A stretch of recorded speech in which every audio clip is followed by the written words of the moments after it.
Ahoy and welcome everybody. Welcome to Horizon's Call, the 4+ on year ongoing nautical campaign right here on Sword and Key.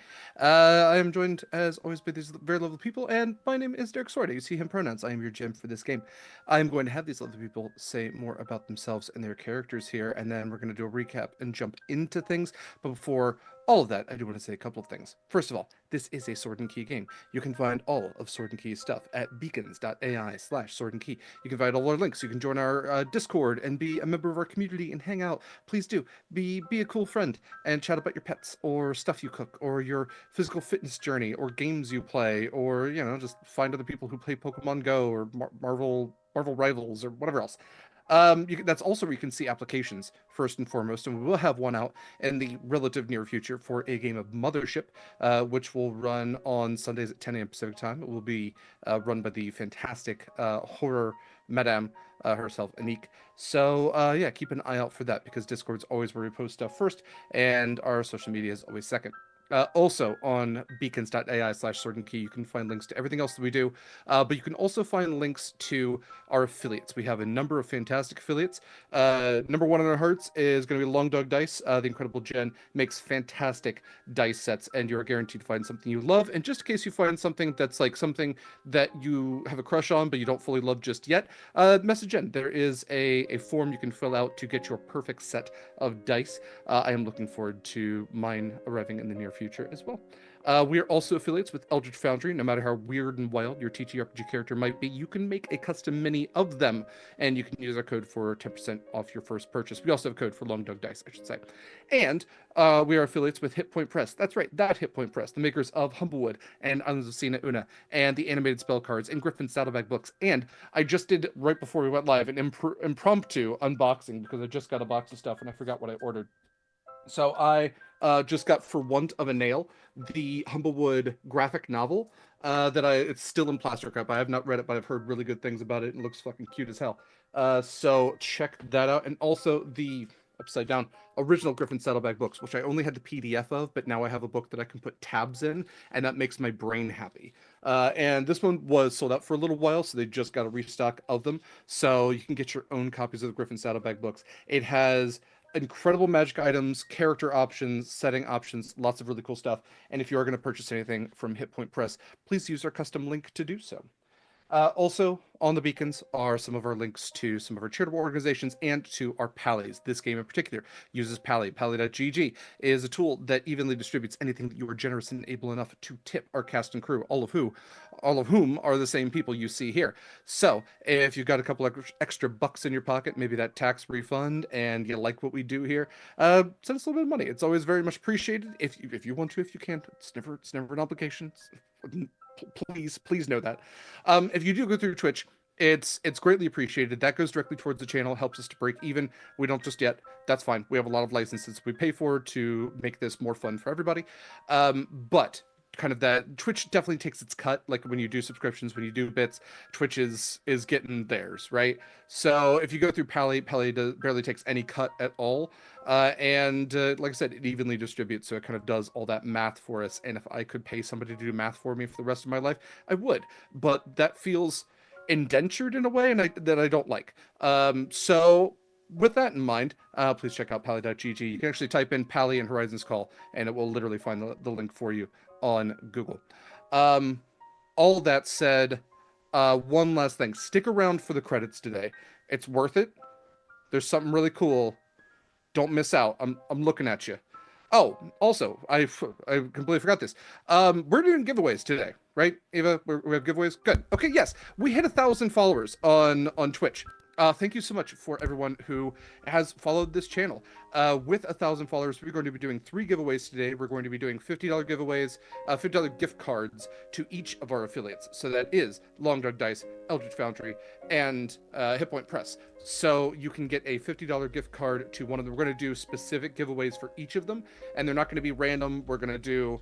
Eva, do we have an order for those? We don't. I was going to ask you which one you wanted to do first, and I don't think we ever did solidify what the like entry code word is. So Okay. yeah. Butts. Well, it has to be different for each of them. So it'd have to be like butts with an S, butts with a Z, and then butts with a One of two, and them that's confusing. should be crab cake. Okay, Oh, I we're was gonna doing get them. there. Because of Kayla's cat. I Okay, was gonna I was gonna get there when we did intros. yeah, that also feels That's confusing. 8 letters. I don't actually know if I can do three at the same time with separate Okay, code. well that's fair. I So love her. Okay, crab cake's so valid. okay, we're gonna crab cake, CRABCAKE, all one word will be the initial one. Let's go ahead and do Eldritch Foundry first. We'll do that for the first half of the game. When we hit break, we will announce that one will start our next giveaway. That will be for Long Dog Dice, and then we will end out with Hit Point Press. So we'll kind of hit these intervals. There will be kind of a time limit. So if you are interested in any of those, please stick around. And like I said, Eldritch Foundry, Long Dog Dice, then Hit Point Press, and it's code Crab Cake. So as soon as that goes live, please enter Crab Cake in chat. Crab Cake is already here. Okay, I've said my piece. Let's go ahead and go around. Mare, if you don't mind starting us out. Hi, I'm Mare. I use they, she pronouns, and I play Acacia, who uses she, her pronouns. Your Soul Knife Rogue Star Druid Centaur, who is separated from the party. Let's Sure go. Wouldn't worry about it. I might worry about it. Next up, we have Eva. Hi, hello, it's me, Eva Serrate. I never say that full name on stream, that's weird. My pronouns are she, her, and today I am playing Winnie. Also she, her. She is a alchemist, artificer, a little bit of a baby bard, and she's kind of separated from the group, but she is with her handy dandy trusty girlfriend, so all is not lost. Not today. And she knows We'll where she see how is, so things she go. isn't lost really in any meaning of the word. Well, not all who wonder, right? Next up, we have Michael. Hi, fam. I'm Michael. He, him pronouns. I came in kind of hot there. I don't know. Kind of loud. I'm playing Proximus. He, him pronouns. Your Triton Shadow Sorcerer, Oath of the Guardian Paladin. Yes. Happy to be back. Happy to have you. And last but absolutely not least, we have Kayla.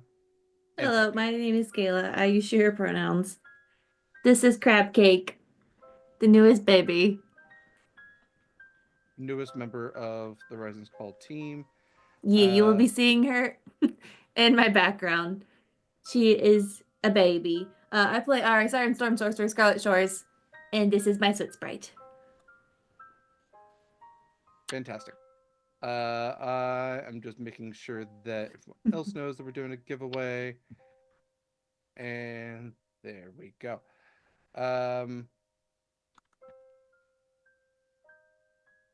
And the giveaway is live. I just Fantastic. took me a second. So hashtag #symbol crab cake in chat, and yeah. Octothorpe Crab Cake. That's what that symbol's called. It's called an Octothorpe because it has 8 points to it. What a Fun great fact. cat name. Octothorpe? Octothorpe is a great cat name. Not as good as Wet Gregory, but that's okay. We'll use that. Wet Greg is still my favorite. Greg is a pretty good cat name. Okay, so Mare, I believe you have the recap. Things went great until they didn't last week, 2 weeks ago. The floor is yours. So, last time on Horizon's Call with our Horizon Hopping Heroes, we basically started back off with dealing with Scarlett's storm giant problem.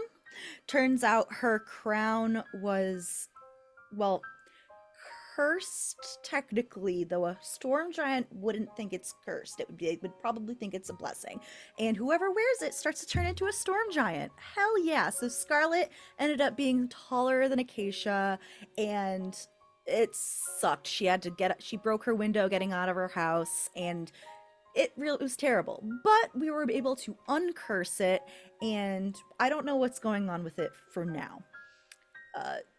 We did more wedding planning, and by we, I mean myself and Winnie did all the wedding planning, and eventually we had a wedding for Scarlett and Marcus, and it went fine.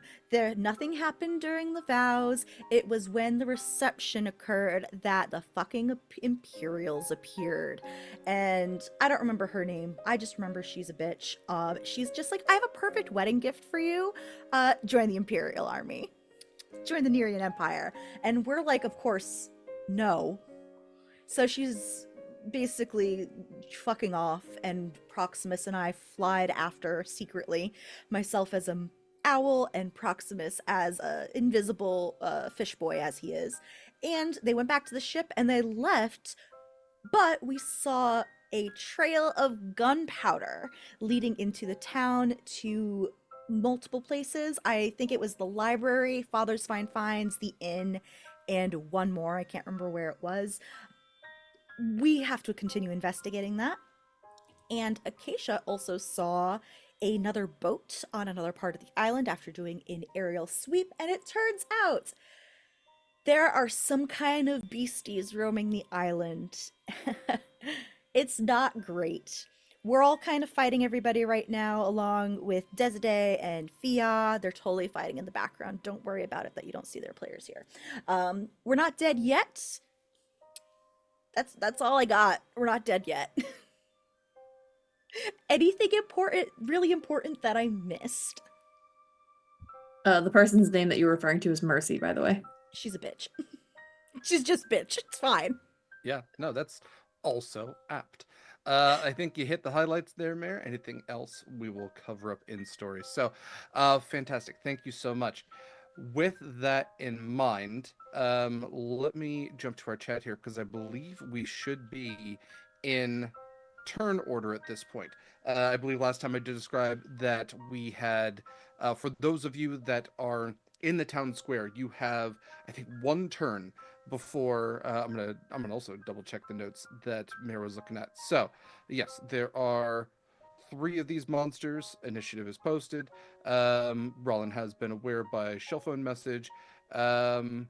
Yes, you get 1 round to prepare before the monsters will reach the town square. They have passed by Winnie and Bee and also decimated part of Scarlett's house. Yes, there is smoke powder that has been spread about town into several of the buildings that Proximus is kind of trailing as well. So Proximus is outside the town square. Acacia is outside the town square. They will have to take a turn to get to the town square to reach it as well. So that will leave Winnie and Scarlett and Marcus as the main engagement folks. That's funny, it's a wedding. Dealing with the monsters there, as the rest of the town either will be attempting to save the folks and get them out of the area, or will be wrestling a beast themselves. We did decide that Fia and Deside are going to be doing their own thing, fighting one of the monsters off to the side. So you really have 2 to worry about. 2 is still a lot. Let's see. Yes, Acacia did notify her dads, and okay, yeah. Also, Scarlett, don't forget your AC bonus from ceremony since you got married. Let's see. How far am I from town? Because I was fucking off around in the woods, like tracking something else, and I don't know You if were a that's a decent ways separate out. one or. You were a decent ways out. So I was figuring that by the amount of travel that a centaur can have, or in your wild shaped form, because currently I believe you are a wolf, I was going to Correct. have 1 turn order for you to get into town. It's probably longer than that, but more just having you run every turn also doesn't feel super helpful or engaging in any way, and there's not going to be necessarily anything that you find along the way. Timey So wimey. timey-wimey bullshit. As a centaur flies, you'll have 1 turn. So our turn order, let's see. And I will post this in chat as well. There we go. Well, it said it was posted above, but all I'm seeing is Hatsune Miku? No. All I'm looking for the Hatsune turn. Mikus are canon, meaning that there is a Hatsune Miku somewhere in Horizon's Call. That's If true I and had upsetting. Spirit Guardian, Mikyl has spirit guardians, right? Mm-mm. No, I you believe, don't. Okay. I believe Mm-mm. this is correct. So, Damn. we have Yeah, our no. I might have our access turn to it. order is going to be the Nightmare Beasts will be going first, and then we have with 13 that is Winnie, and then Acacia with an 11, and then Scarlett with an 8. We'll have Marcus go on Scarlett's turn,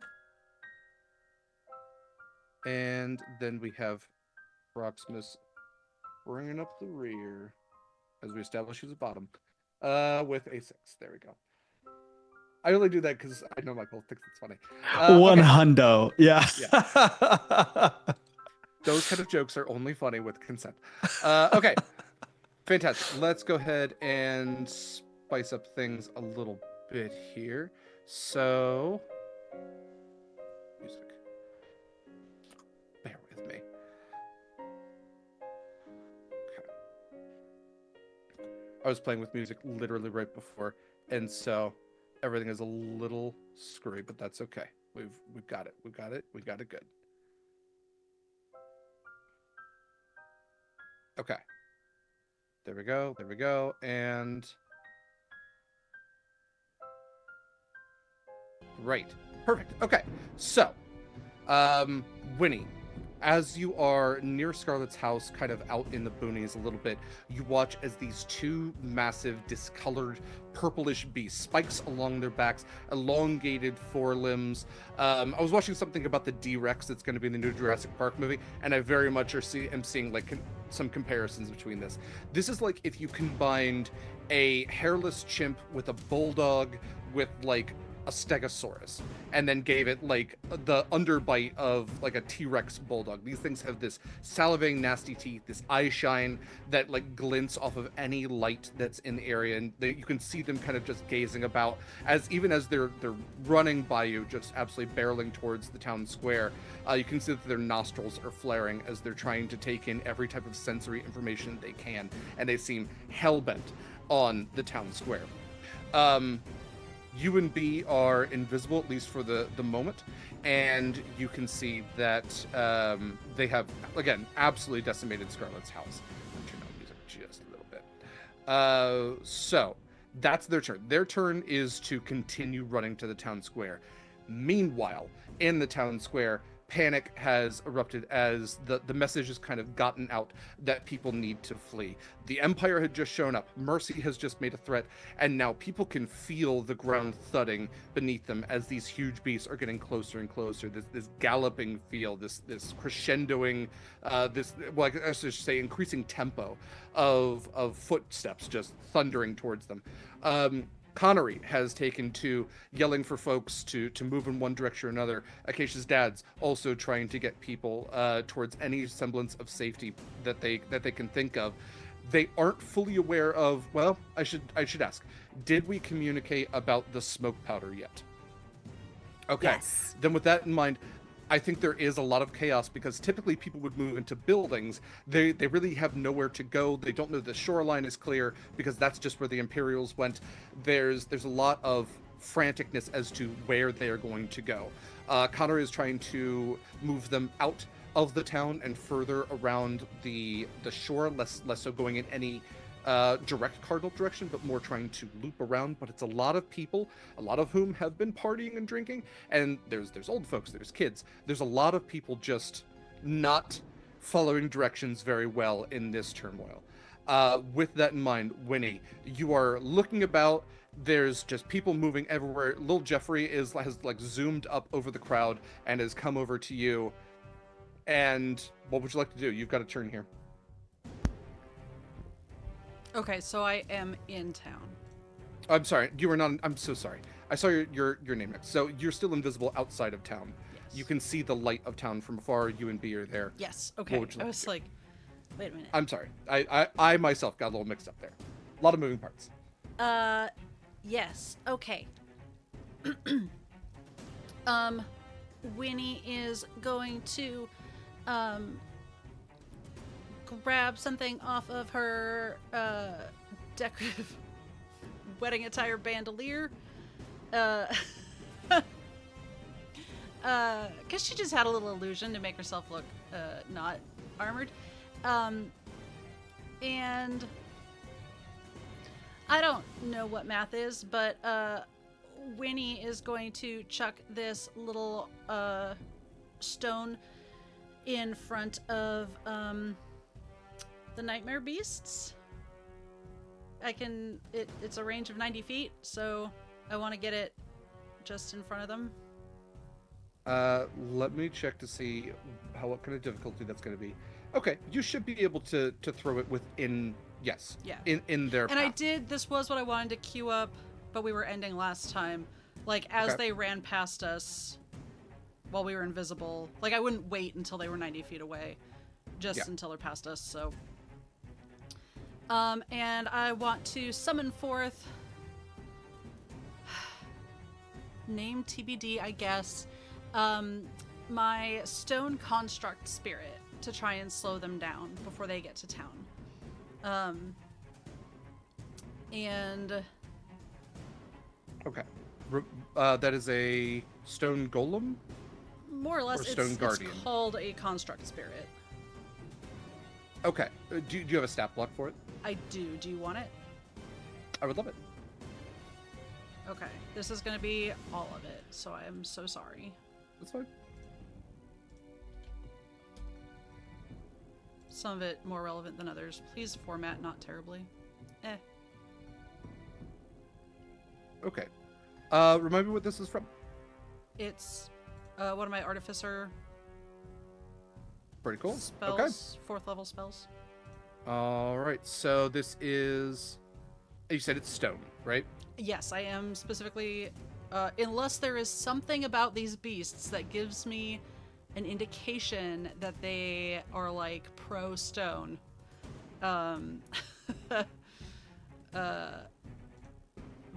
But as far as I can tell, they're just nightmarish creatures that are terribly ugly. So I'm going stone. 1 second. I'm trying to make a Steve Austin joke, and I can't remember. Is it Austin 316? One of them's carrying a sign that says that. I'm not really big into wrestling. That's the best I could do. You were 100% correct. Okay, thank you so much. Yeah, Right. one of them takes a beer and bites it or smashes it on Uh-huh. the head or something. Yeah, whatever. Cool, love I that. don't know. It was a walk to water for that one. I'm glad we got there. Okay, yes, none of them seem particularly pro stone. This is a medium construct that you have kind of tossed this item to the ground. It has erupted into this stone living statue, basically. Yeah. Yeah. Cool. If I can flavor it, it's a giant little Jeffrey. Okay. A giant stone sharkman Yeah. has stood. Again, these things are huge. So this is medium. This is about as tall, as any of you are, Sure. except for Acacia. It can go on your turn, I assume. I don't see anything that says it can't. Yeah. So this is your turn. These things are running. It is within, if we're going to actually play with the math here, 30 feet of them right now. It could easily close that distance. What would you like for this thing to do? I'm sorry, it does go immediately after me. So, Okay. Well, then, is there anything else you'd like to do for your turn? Yes. I would like to,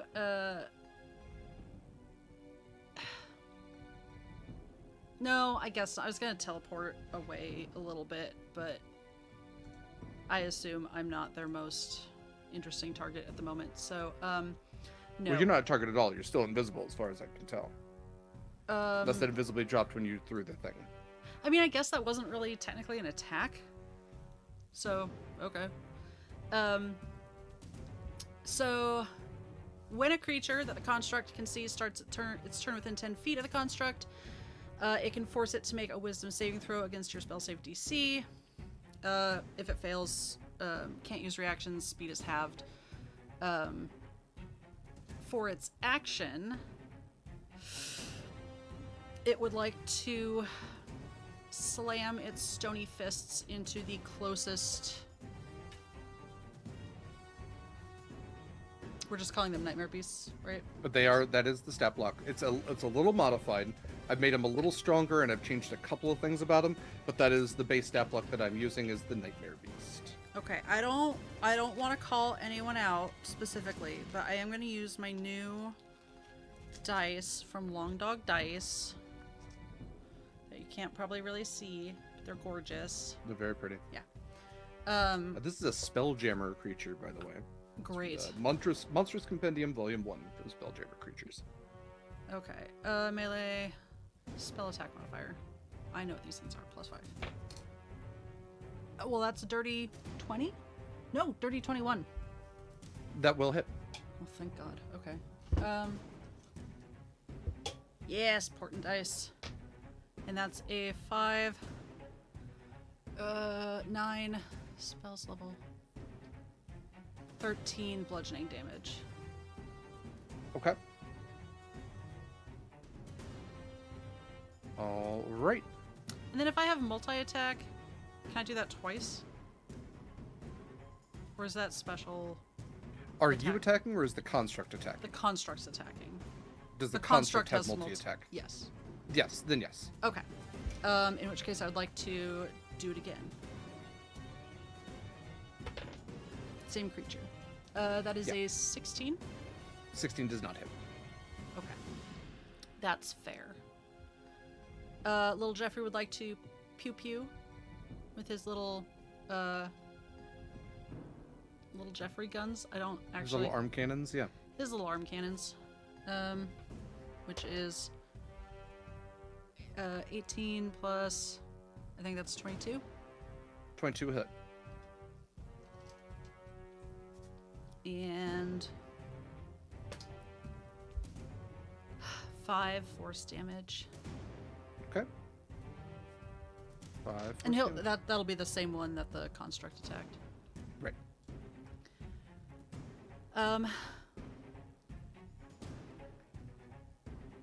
Can we hear screaming? If you're a turn away, yeah. That's not how like space works on the island, but for the sake of this, I will say that yes, you can hear the town has erupted into chaos. Okay, then I'm going to yell go see how you can help, see if you can help anybody. I'm okay here. I'm gonna stay out of trouble. She looks into your eyes and kind of just like grips the sides of your face. She goes, "Please don't die. I won't don't if you know won't." how I would reincarnate you into just you're so pretty this way." Very carefully. Her hands shift into feathers as she turns into like a parrot and goes flying off towards the town. Oh, I was gonna have her transport via plants, but yeah, that's dope. I love my girlfriend. Okay. Anything else for your turn? I guess I probably should have done this before the construct, but I would like to just like sidestep behind a tree, even if I am invisible. Just like, I don't want to be like directly behind them in line of sight. Just, I'm gonna say, especially because little Jeffrey now attacked, you are not invisible. yeah, That is an attack action through you. I think there's enough things you've done that the invisibility is dropped. Yeah, I'm definitely gonna sidestep behind a tree. Okay. Let's move on to Acacia then. Acacia, still outside of town in wolf form. What would you like to do? Acacia is going to sprint as fast as she can, so action run, bonus action dash, yeeting as fast as she can into town. And just for flavor, I think she's just gonna leap onto one of these things and just like sink her teeth into it, even if I mechanically can't do anything. Okay, so you're kind of coming from different directions. So you'll have to either take a turn to get all the way to them, and then that's like a dash, or you'll have to take an entire turn to get to town. Probably town, just because Okay. I don't know that Winnie. I can't recall. Did Winnie tell us? It doesn't matter. I don't have contact with Winnie, Yeah. so I'm heading to town. Okay. Get the shell phone. Then I'm a dog. I'm a wolf. I don't have access to my shell phone right cell now. phones are tough. Yeah. So yes, using all of your movement, all of your dash, you absolutely just, frothing at the mouth, you balto your way, actually, you togo your way all the way to town, and just like slide on your paws as you get to the town square. You can see it's still very well lit, but tables have flipped over in the chaos, and people are they're scrambling. This is way too many people with way too little direction. Somebody's going to get hurt. Even if the monsters don't get to this point, somebody's going to get hurt in this chaos. Okay. I'd also like to drop my wild shape. Okay. Then as you come to a skidding halt, the wolf grows in size and becomes a centaur. Big. And now you've got like this almost, centaur's eye view of the entire scenario. You can see that like Curio is like trying to hold people back who are kind of surrounding him. Connery has like stood on top of a table. He's trying so carefully to keep his tail out of the cake. He like your Darius is on the other side. He's trying to yell over to Curio. They can't hear each other over the din of just so many people just yelling and trying to keep order to everything. But there is some movement. They are trying to funnel people out, but there's still a lot going on here. Cool. Okay, next up then we have Scarlett. Marcus is next to you. He had his sword at his hip anyway, and he looks to you. Well, here we go again. Here we go again. Stay close. Wouldn't go anywhere else. What would you like to do for your turn? I would like to cast Thaumaturgy and make Okay. my voice louder and address both pirate crews that are in the crowd. Okay.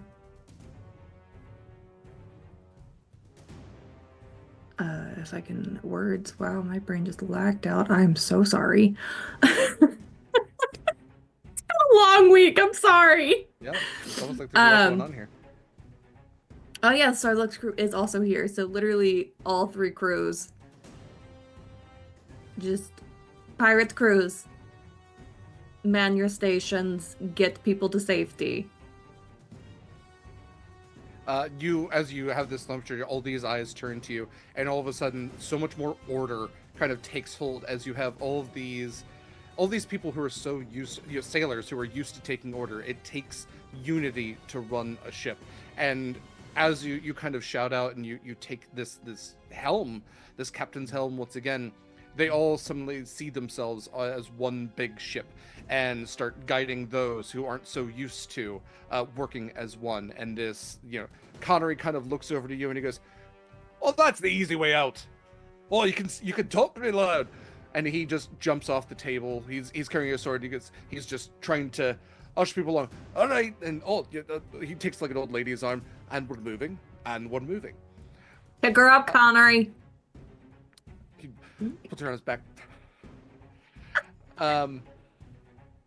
It's Mama Maddie. She's like, "Oh, you're a pretty kitty. You're so pretty." Anything else for your turn? Okay. All right. Marcus, I don't believe has anything. Oh, I lied. I would like to summon Tiffany. Okay. Your tentacle is summoned. I don't believe Marcus has anything that he could be particularly helpful with at this point. Actually, that's not true. He reaches underneath the table and pulls out a small box and it's a like treasure chest essentially, slams it on the table and clicks it open, and you see your armor is inside. What, you didn't like? I know you. I know that there's no like great days. I signed up for this. I didn't want you to die. Figure if nothing else, you'd look nice in it. I appreciate the thought. This is why I married you. And he will take his turn helping you to don your armor. So you may be an armored bride. Okay.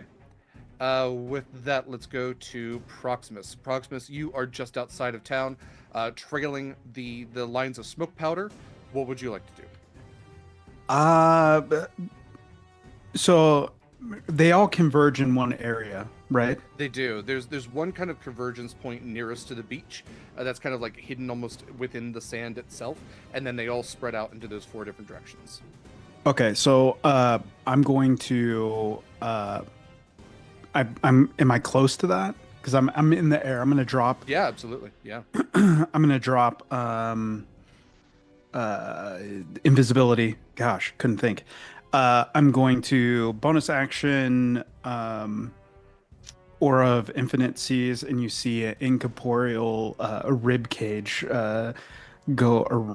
start to emanate from Proximus.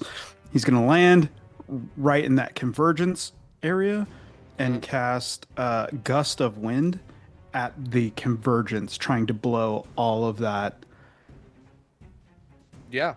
Yeah, I mean, no save. This is just particles. So you watch them all just kind of flake and float away as you create this this dispersal point of all this sand and smoke powder, and decent size with gust of wind.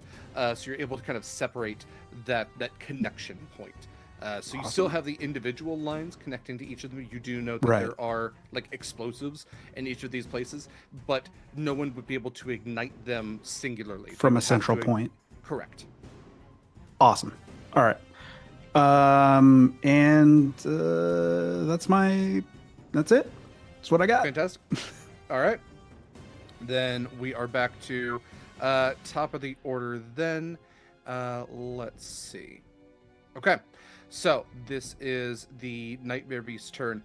One of them has been kind of punched a couple of times by this construct. The other one not even really noticing that the other one has kind of been like halted a little bit, is just continuing to just absolutely pound its way towards town. Just arms almost, the back legs reaching past the elongated front arms with this elongated, very unnatural gait that it has, and that one is going to reach town.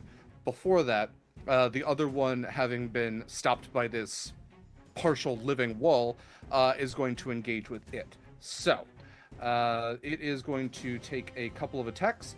Let's see.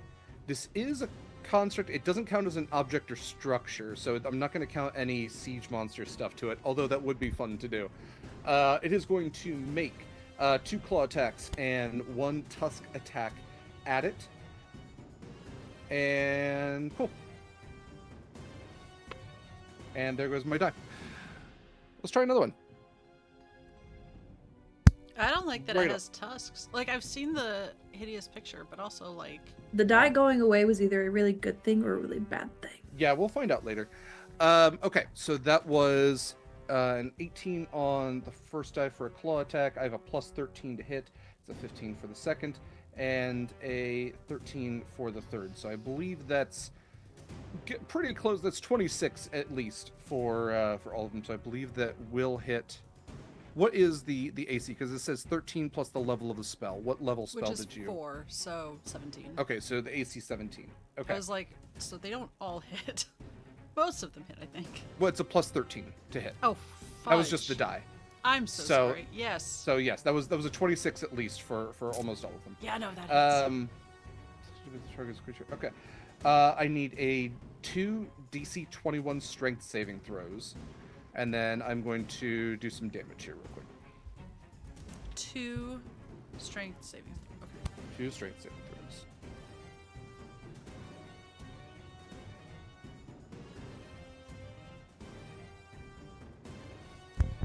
That was 18 and 8. Okay. So the construct is knocked prone, and it is going to take. What is that? Can I, because it's a construct,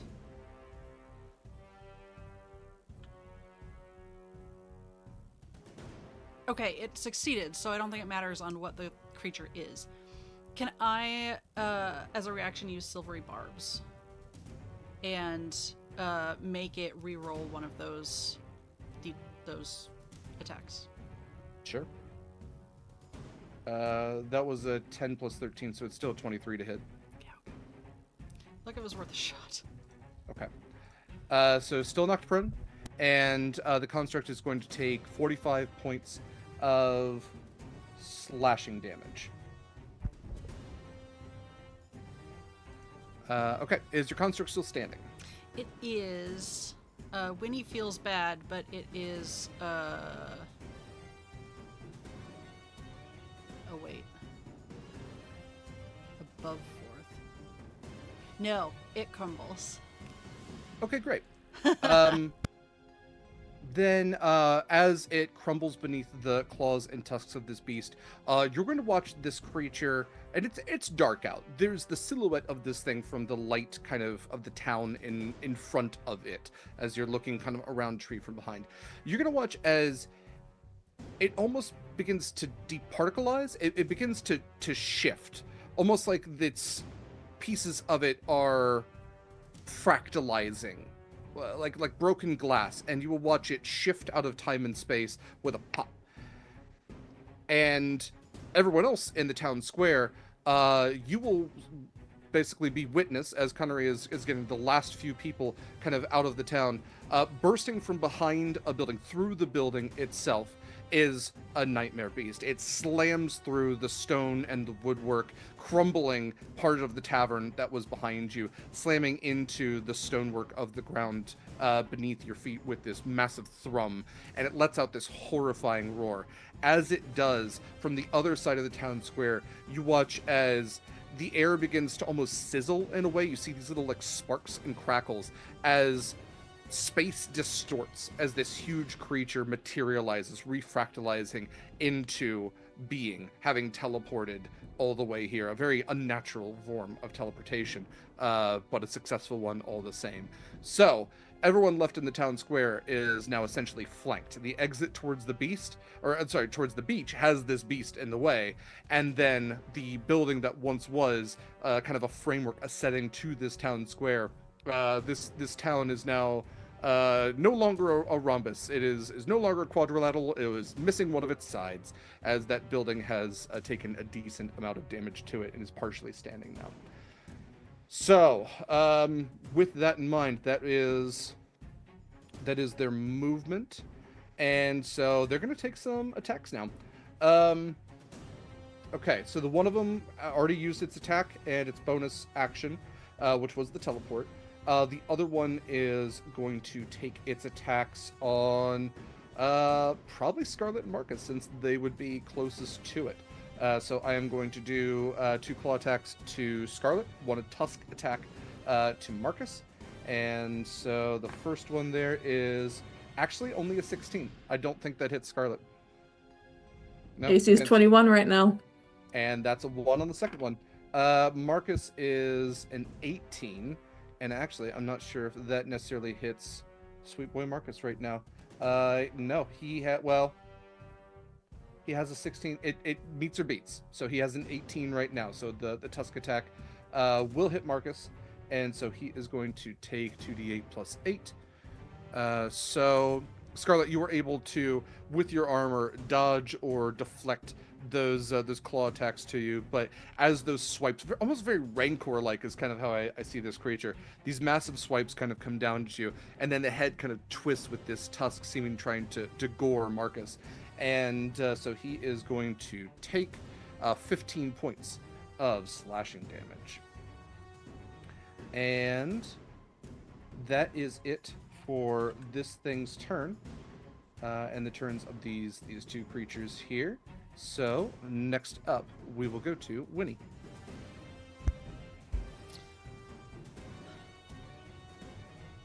I hate them. That's good. So you'll still have to take a full turn, including dash, to get to town, if that is where you're headed, unless you have anything to shorten that distance. Actually, a little bit. If I could use my, click my heels and, use my boots of the winding path because I came down this path earlier, so I'd like to teleport 15 feet closer back to town. Okay. And then I assume that doesn't get me within 60 or whatever feet of 30, yeah. I will take my dash action. I will grab little Jeffrey's hand, and we will both run like the wind. He's kind of like dragging behind you. He's like, I can fly faster than this. You can't! I know you think you can. We've been over this. You can't. Yeah. Am I... If I can do, like, a check, maybe... Am I getting any, like, necromantic... Like, am I getting any... magical school vibes off of... I guess...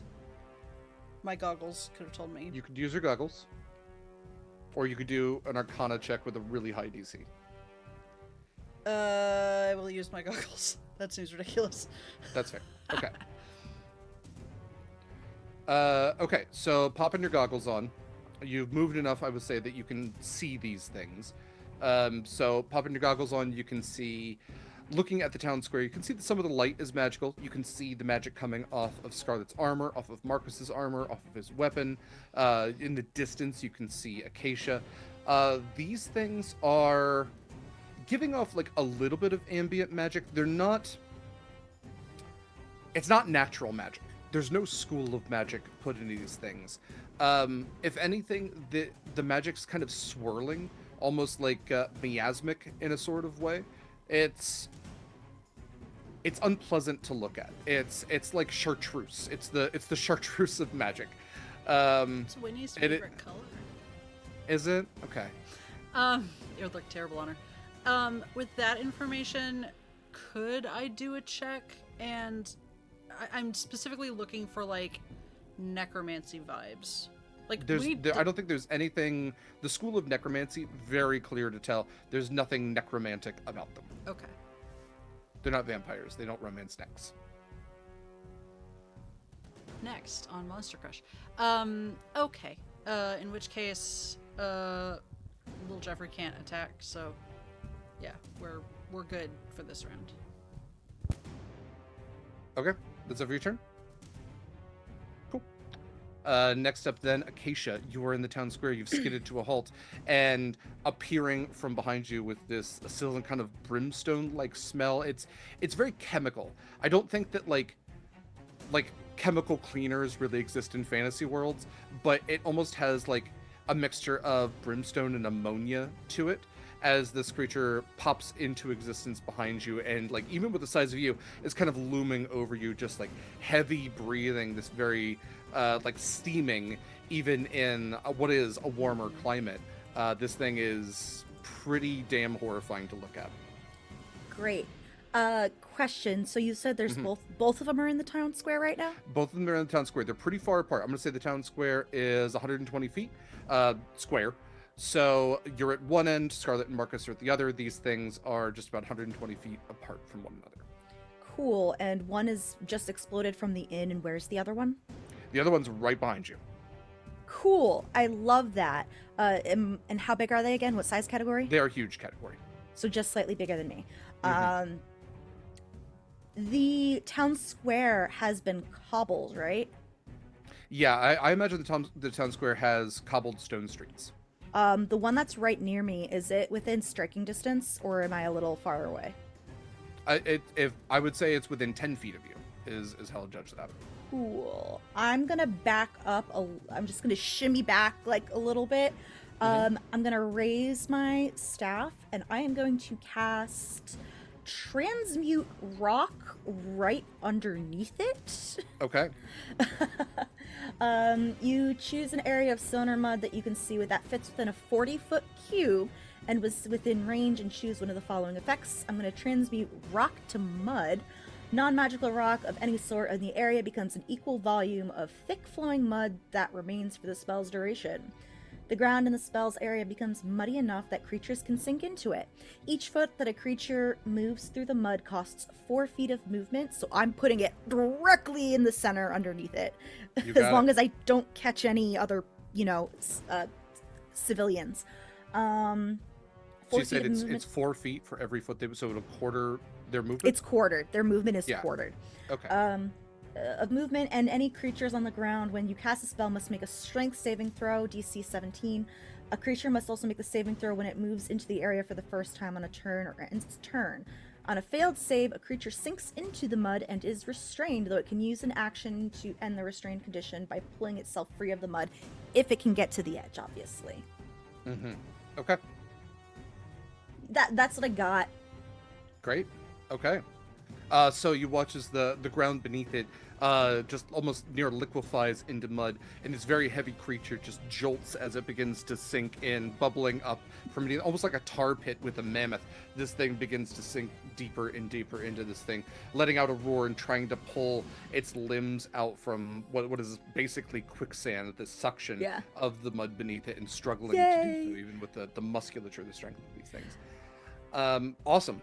Next up, we have Scarlett. Hold on, I'm also gonna Oh, just tap my staff on the ground and cast Shillelagh on Mhm. it, and just draw my fancy new Holy Avenger dagger.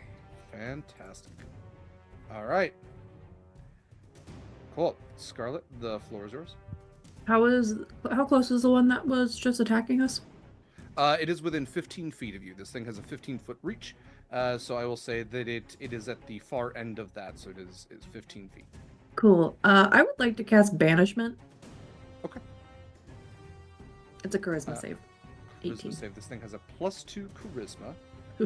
Which one is this on? Is this the one in the inn, or the one that Yeah, I this just... is the one that, okay, that cool. just attacked Scarlett and Marcus at the 120 feet, basically, from where Acacia is.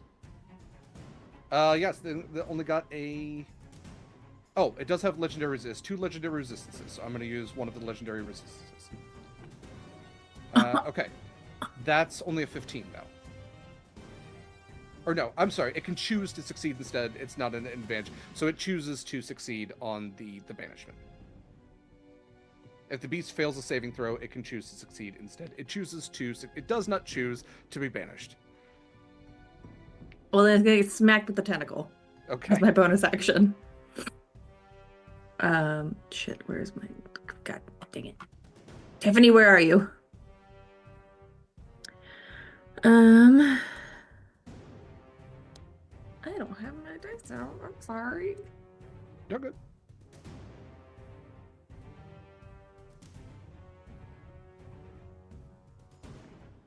That is a 16 plus 10 to 26 to hit.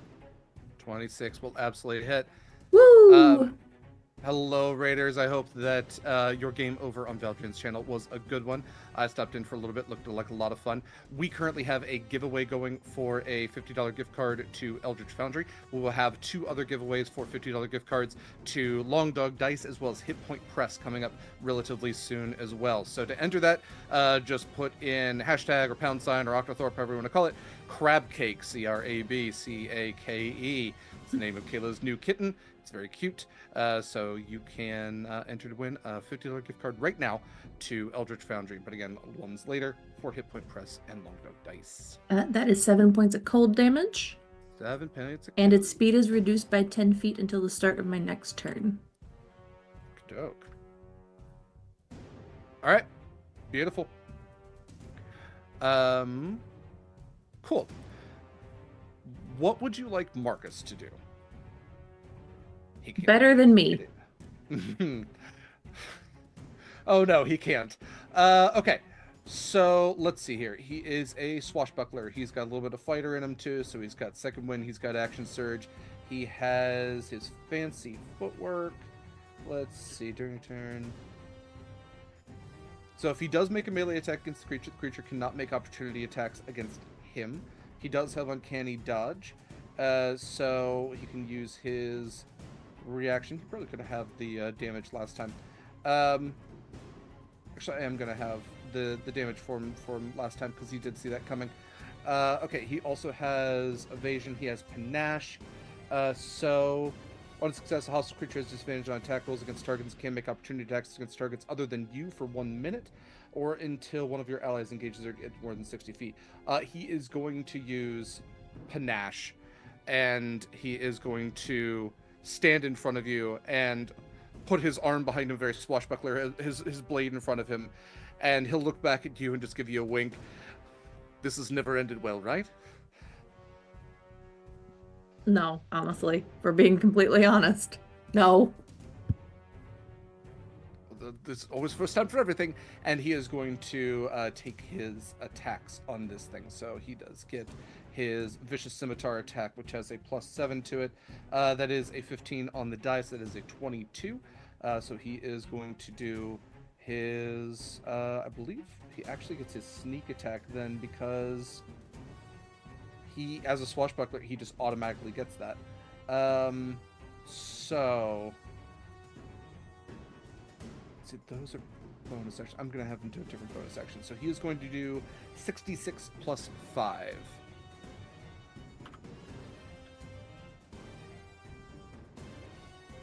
Okay, he's going to do 35 points of damage to this creature. And then he is going to use the disengage bonus action to try to lessen any future damage on him. Hopefully that works for him. Okay. With that, that is it for Marcus's turn. Next up, we have Proximus. Okay. So, in the shell phone, I wanna call out to everybody and see where this thing is, where these things are. So where's the closest one? Closest one, so you're outside the town square. I think probably from your vantage point, you could see this thing. Again, very silhouette-like, with the light from the town square cast off this thing, glinting slightly off of this, like, kind of gross purplish, scalish skin and these spikes. And so you can see that it's sinking into mud. You can see, like, the silhouette of Acacia a decent bit away as well. So you know it will take you a full turn of movement to get to where this thing is, but you can at least see the size of this creature. Kind of like, you can't see the other one, it's almost like around the corner from you, but you can definitely hear the sound of a building crumbling and feel like even the vibrations coming through the air, even if you're flying in the air. Okay, yeah, I'm gonna take off and dash, bless me, and then when I am, so that is, how far away is it? It'll be one Like, full turn action for you to get to where this thing is. well, I'm trying to see if I can cast something. I guess that would be as a bonus action. We can say it's 60 feet away. 60 feet away. Okay, so that perfect. So I'll dash to get there. But when I do, I will use 3 sorcery points and summon Smokey, my ill hound. Hound of Ill Omen, and within 120 feet. So it will be right next to the beast. Yeah, Ill Omen. Right next to the beast in the town square. So that's where I'll. Great. And that's my turn. Fantastic. Okay, so now with pretty much everybody gathered roughly near the town square, the Nightmare Beasts are going to take their next turns. So the first one, which is closest to Marcus and Scarlett, let's see. It is pretty focused on Marcus right now. Guess it's just going to take its attacks on him. So we've got 2 claw attacks, 1 tusk attack towards poor Marcus here. That is an 18 to hit, so that will hit Marcus. That's an 18 on the die. That'll definitely hit Marcus. And that is a 4. That actually won't. So he's just going to take those 2 claw attacks, and he'll be able to have one of those. Just 2. Happy day. Yeah, and like I said, he can have 2 of them, or have one of them. So that's 2d12 plus 16 for the 2 attacks total. So what is that? That's oh no, math. Oh no, man. So that's 11 for the one. That is 14 for the other. So he'll have the 14 to make it 7. So it's 18 points of slashing damage in total. So with 18 getting taken off of there, and that's where he'll use his reaction. Cool.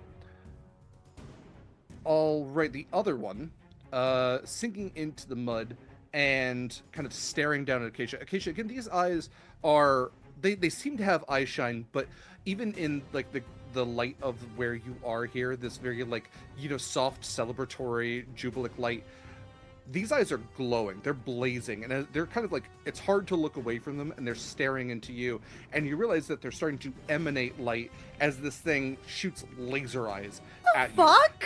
It is going to use a disintegrating gaze. I will need a Constitution saving throw, please. Oh crap. Okay, it's a saving throw. You said con? Mm-hmm. Is she now within 10 feet of Proximus? I was gonna ask. I think she's just outside of 10 feet because Acacia backed up from this thing. Oh, so Proximus yeah. is kind of right behind it, so she's outside of 10 feet. Okay, give me 1 second. I think when I rolled, I had my... I don't know what it is at home. My Cosmic Omen, if it's wheel or woe. So can someone roll me a d20, a dice, and let me know if it's even or odd? Because my notes are at I got home. even. Even? Okay, so that's wheel. It'll be an okay, adding. It's the one that helps. I got a nat 1. I would like to use my inspiration for recap, please, to do a please. reroll. Please do. Yeah, because that's not great. I got an 11. I'm gonna use a wheel. Okay. To add a d6 to that. I That's a will note, because I don't mind telling you, it is a DC 18 con save. Oh, I So- can't make that, so I'm not gonna Yeah. use it. I I was not going to say, if you make- want to save your resource.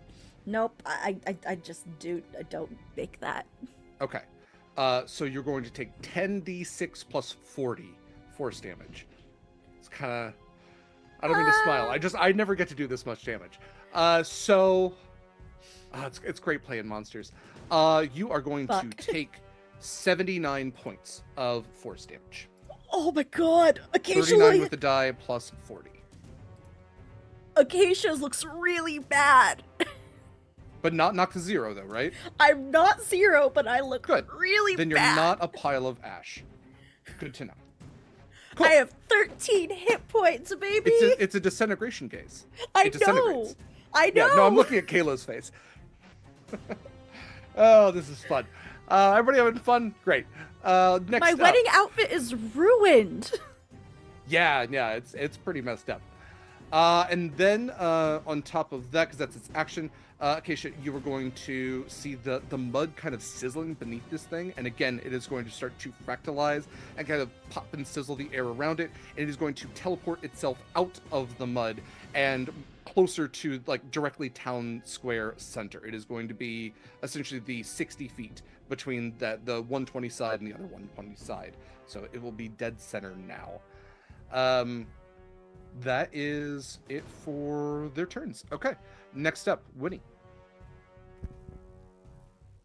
Hi, it's me, Winnie. Okay, so I'm in town now, right?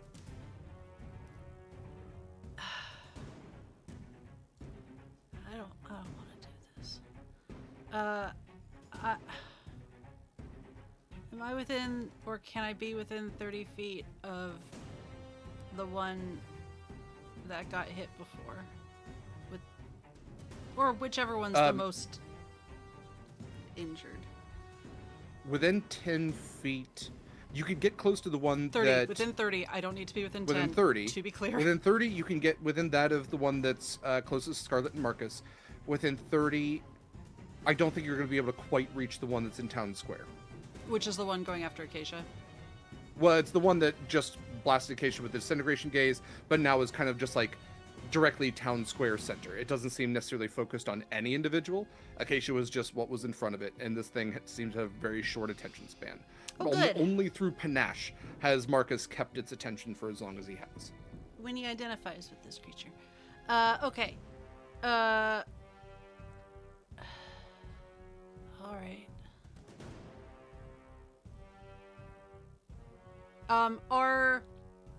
Are there any civilians around the one that currently is not focused on Marcus? I'm going to say that thanks to your efforts, there are no civilians in this town.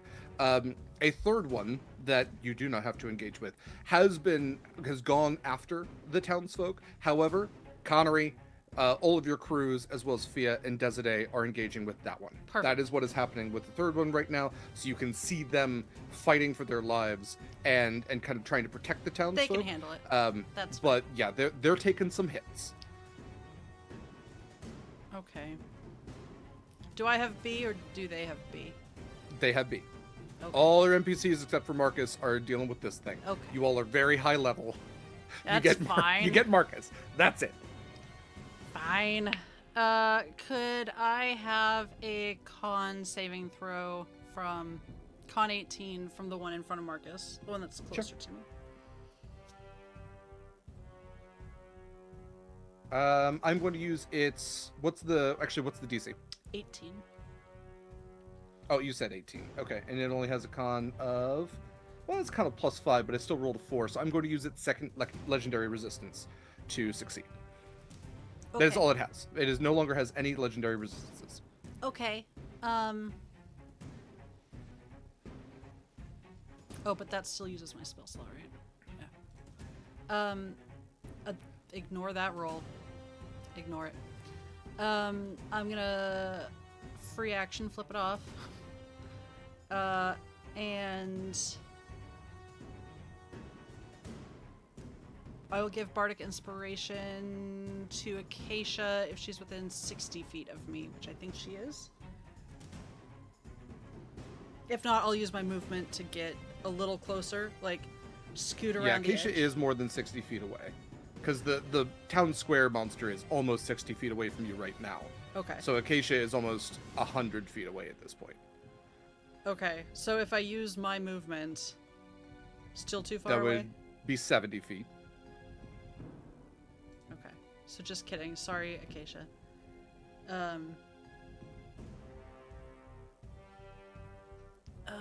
Okay. I'm going to use my boots as a bonus action to get a little closer. I don't want to be like between them. I don't want to be a Winnie sandwich. But like if I can boots 15 feet closer to Acacia, but like, I don't know, behind a statue or an overturned cart or something.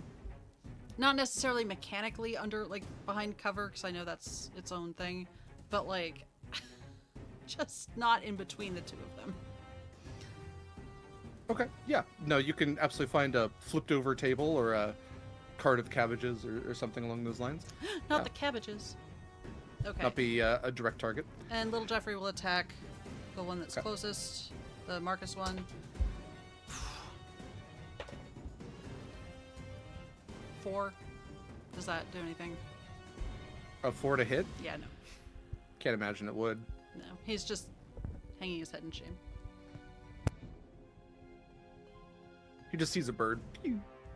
Sorry. Piper, no! Oh, Piper, no piping. All right. Next up we have Scarlett.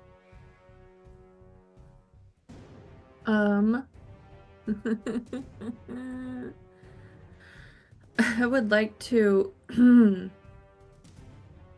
dimension door into the middle of the town space, town square. Where the monster is? Is it in the middle? It is dead center. It is dead center of the town square. Yeah, I'm sorry we don't have a map because this is. I'm trying to make this square as easy to conceptualize as No, possible. you're fine. Yeah, 120 feet on every side. Monster at the south 120. Actually, no longer. That monster is now dead center. So 60 Mhm. feet towards the center in every direction. Was that the one fighting Acacia? Yes, and then the Okay. other one is the north 120 that was currently currently engaged with Marcus. So, are they both within 60 feet of me? Yeah. I would like to upcast banishment, please. Okay. Maybe. That is it's charisma, right? Yes. Okay. 17 on the die plus 2, so a 19 for the first one. Okay. Well, that And one then fails. an 18 for the second.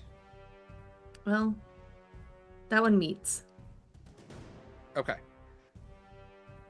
I think if it meets, since you're the aggressor, that would succeed. So I'm going to use that is the second one that has 2 legendary resistances. I'm going to use one of its legendary resistances. Fuck. You're making know, it I'm burn so through sorry. its resistances, though. That's true. I'm That also is true. burning You are through my getting rid of spell resources. slots. I remember having this conversation when you all fought Eula, and it is important to burn through those resources. It is. I'm just gonna smack it with Tiffany again. Yeah, go for it. That is an 18 plus 10, 28. Oh, 28 absolutely hits, yeah. And that is only 2 points of cold damage, but the speed is reduced by 10 until the start of my next turn. Okay, I'm sorry, how much damage? 2. 2. Okay. Better than nothing. 2 cold, if that matters.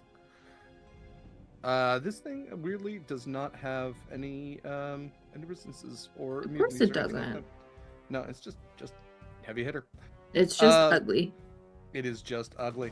Marcus is going to use his bonus action to summon a flame blade. He is going to turn his vicious scimitar into a flaming one, which is, let's see. Actually, he's going to do that. We're going to add 6d6 to his roll there.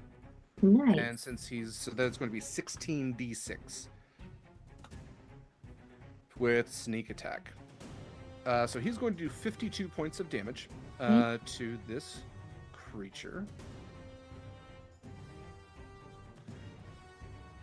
And is going to hold panache on it. So he is still just like kind of dancing around this thing. He has seen you pop out of dimension door yourself. Or no, you didn't dimension door. I didn't you just dimension used door. it. That's right. So he is still just kind of has you behind him, and he turns back and goes, "Nice use of the tentacle, at least." And like the blade erupts in flame, and he slashes at this thing. It rears back, almost gorilla-like, with these long arms, and just slams back down on these claw-like knuckles. Okay. While we are doing Proximus' turn, Eva, if you wouldn't mind finishing the giveaway. So you got 30 seconds left to enter #crabcake and enter to win a $50 gift card to Eldritch Foundry. And Proximus, it is your turn. Okay. You have until the end of Proximus' turn to take your time. All right. So in the fight, I go. So the one that has the 2 legendary resistances. Where's that one in proximity? Yeah, so to me? the one closest to Marcus and Scarlett, that one has burned both of its. The one in the center has only burned 1. So it is about 60 feet from where you are. Okay, but I'm closer to the. You're closer to the one that's only burned 1. Gotcha. Yeah. I am going to move towards the one with that's engaged with Scarlett. And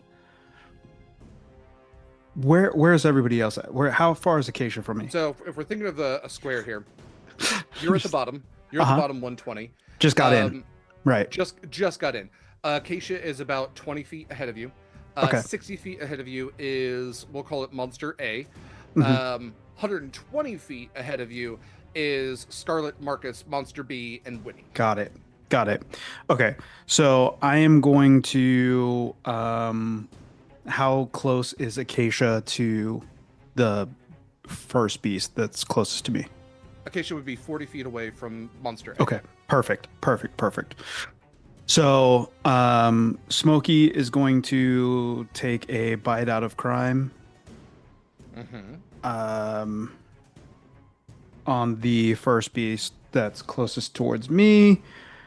And that is a +5 to hit. 19. 19 does not hit. Oh, good to know. Good to know. All right. And then Proximus is going to Acacia, you take 12 temporary hit points because you're close. He is going to cast Fireball at third level. Thank you.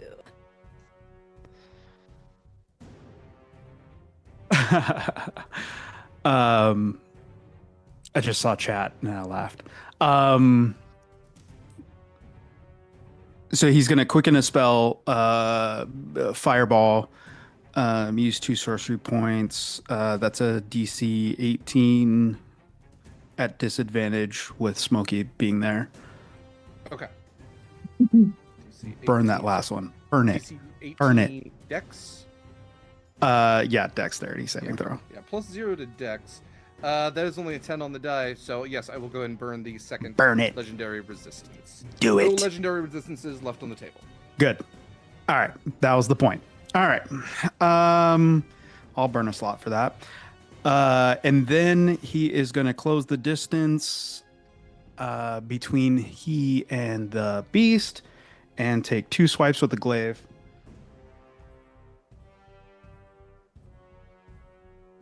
I got natural 20 and fucking 2. So the nat 20, I will do a Beast and Payment. yeah, it's 14 to hit. Does that hit? Yeah, 14 no. does not hit, no. I will use my divine smite at, let's see what level. We'll do 4th level for 5d8, the max. Nice. Also, congratulations to Tangent for winning the $50 gift Hey! card to Foundry. I hope you enjoy your custom mini. Hey, you could possibly even use that. I don't know if you can, but you could possibly use it towards the VTT license or the printing license should you have a 3D printer. But otherwise, it's got some really cool that's stuff on awesome. there. So I hope you enjoy.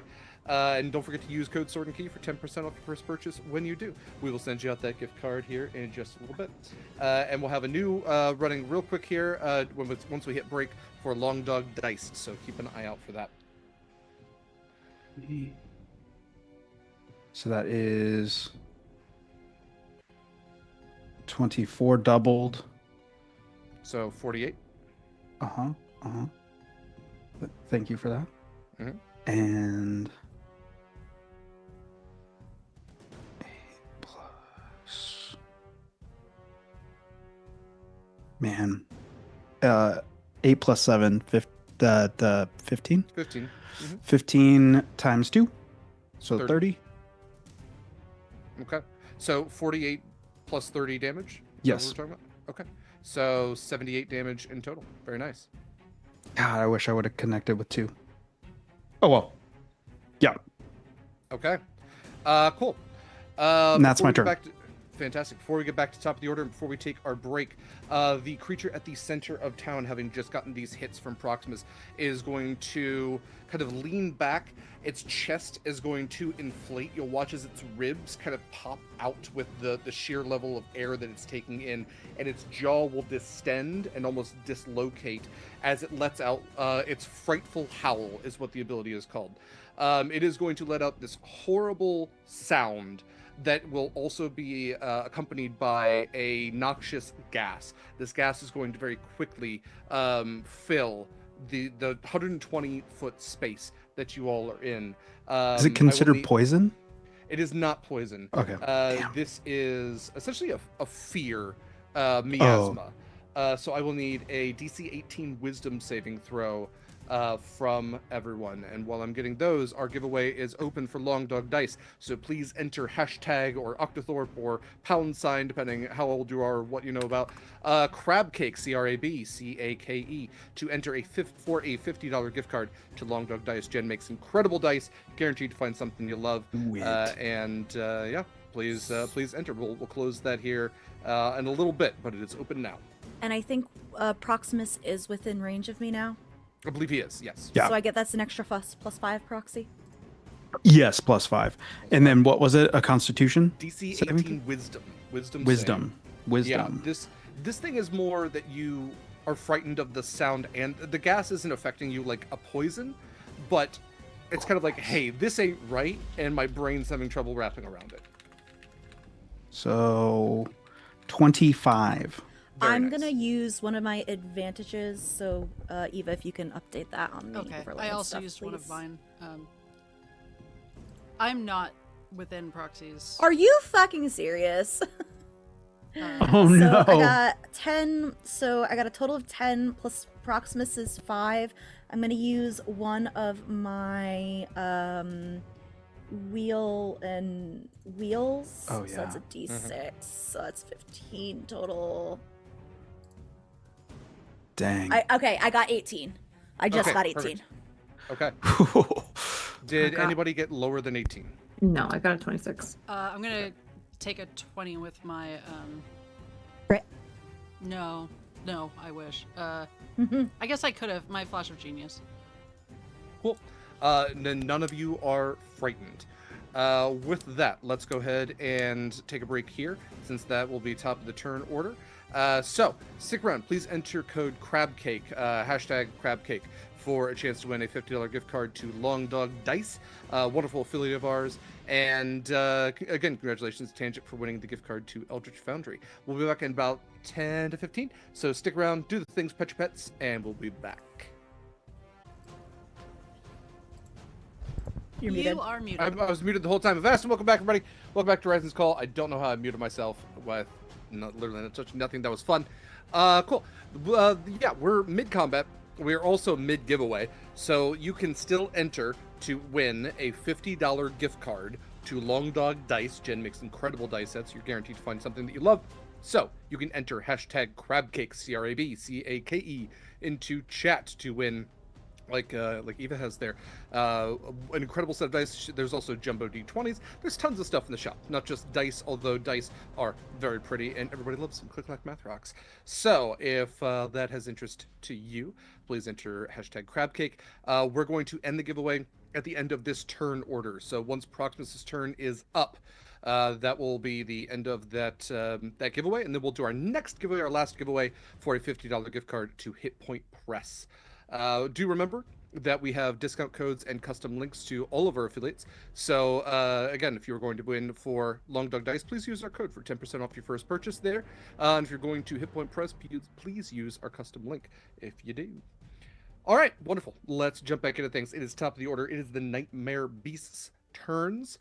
Let's see here. So we've got one in the town center. We have one still engaging with Marcus. And the one in the town center has almost got Fireball cast on it, has gotten hit a couple of times from Proximus. I think this one, that one has already used its Disintegrating Gaze. So I'm going to see if it can recharge that, because it's going to want to try to hit Proximus with it. Okay. Wait. That's So six on the die. wait. That terror thing wasn't part of its turns. Oh, no, the Frightful Howl is a legendary action. The fuck. Yes. So it has, each of these beasts have 3 legendary actions that cost 2 actions to do that. So for its turn, it is going to use its Disintegrating Gaze on Proximus. So Proxy will need a DC 18 Constitution saving throw, please. Constitution +9. All right. Ooh, 19? 19 will be successful. So No, let's see. Very, very low, 10. And then luckily I had a +9, so. Ooh. So that is going to be, and actually, I think I way overdid Marcus's attack last time because I had him do 16d6. He should have done a lot less than that. I think he should have done 11. But that's fine. I added the wrong thing to the wrong thing. Anyway, it's going to be 34 on the die plus 40, so that is 74. And then what is that? 30. Oh, halved. Yeah, because 7? you're going to take half damage. 37. 37. Yeah, so you will take 37 force damage Jeez. from that disintegrating gaze. That takes care of that one. And then let's see here. This other one, still fighting with Marcus, is, you know what? It's got a disintegrating gaze as well. I'm gonna see if Marcus can succeed on this. So let's see. We've got DC 18 con. Marcus has a +2 to his con. 17 on the die. Let's see if he has anything else that he can use for this. Glad I didn't die at my wedding. Well, yeah, because Marcus does have only 56 hit points, and this thing has a +40 to whatever damage it does. So this could disintegrate Marcus if he's got nothing else here. Derek is. Yeah. How close is Marcus to me? 20, about 80 feet. Hold on, give me a second. Mhm. I would like to. And he used evasion? Oh, Or that's did right. he- Oh, that's what I was double checking. He does have evasion. Thank you for reminding. It's juggling. So we're all like, evasion- evaded. Well, that is a dex saving throw, so he can't use evasion Oh. because it's not dex. Let's see. He could use his reaction to halve the damage. Alternatively, I believe I have some advantages, so I typically use those for evil. I might as well use one of those for good. No, that was only a 6. Eva, do I have any crits? You're not my secretary, but There used to be a rule where you could exchange 4 Derek? advantages for a crit. Mhm. I would like to donate my crit to Marcus. Oh, that's so kind of you. That's such a nice wedding present. I'm trying to remember what. Alternatively, you could use my crit. Oh, you're all so kind. Where is It is the... my half of my. It's NPC. pinned. You have to scroll back. You had 3 advantages. I had 3 advantages. Okay, I'm gonna use another one of my advantages before I take anybody's crits. Okay, that last one was a 19, not on the die, but at least enough to have that damage.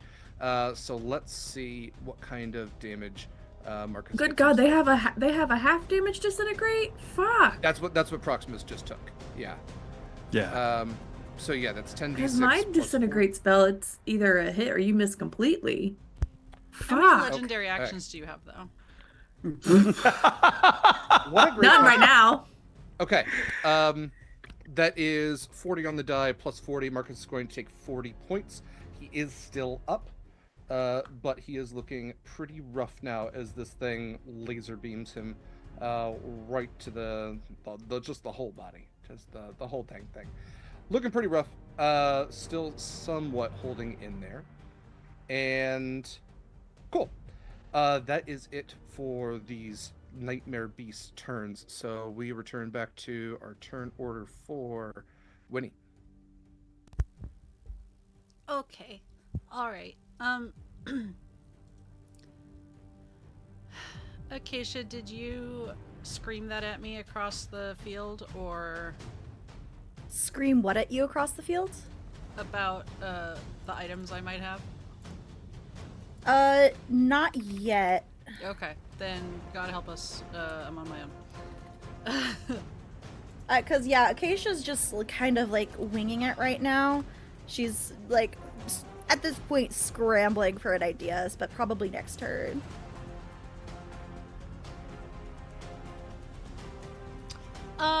Real quick, before I do something ridiculous, with my goggles on, that implies there's like active spells, or no? Do I get the sense that Dispel Magic might do anything with them? No, I've always kind of just interpreted the goggles as picking up on magical ambiance. Like magical weapon isn't a spell, Yeah. but you can pick It's up on spells. You can also whatever you're detect picking up on magic there's magical stuff. is what they do. Pretty much.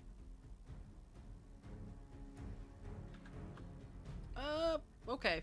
We'll asterisk that for later because it should do that spell exactly. But okay, we'll. Yeah, I've always just interpreted that you can see in like the infrared of the magical spectrum. So you can pick up on all the like in heat vision, like predator vision.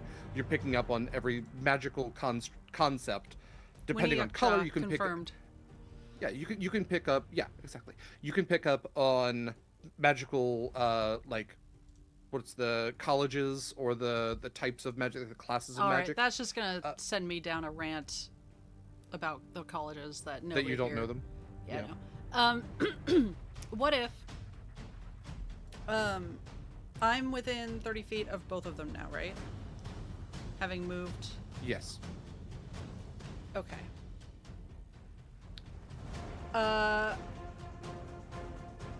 Little Jeffrey is going to do this horrifying screech. It is not his vicious mockery. Oh man, that would have been a good one though. Instead, it is when he casting Bane on both of them. So if I could have a charisma 16. Sure. I was born in the darkness. All right. Let's see. I forgot what I was doing. You said wisdom? Yes. Yes. All right. I thought you said charisma. No, I'm sorry. I did say charisma. Charisma 16. Okay. 17 on the die. Plus 2, so that's 19. For both of them? Oh, you're doing both. Okay. 17 for the one and a 16 for the second. So the second one does not succeed, I believe. Fine. Little What was Jeffrey, the DC? 16. Oh, so it meets or beats. Okay. Little Jeffrey is going to 19 to hit with his pew pew. 19 does not hit. He is not getting any raisins in his pudding this year. Sorry, buddy. That's it. Unless one is directly next to me, I guess I'm gonna stay where I am. I mean, it could be. Excuse me? Oh, wait. No, Acacia looks like shit, right? Sorry. She's taking a big hit. Sorry. I will bonus action healing word at I don't know whatever level this is. 3rd level. Not mass. Well, I guess if everyone looks like shit. No. Healing word. And that's gonna be. Well, wait. Did that just roll it? I'm sorry, I don't know what I'm doing.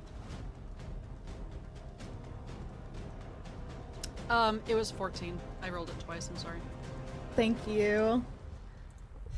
Then So that's every little bit helps. Just that buffer, yep.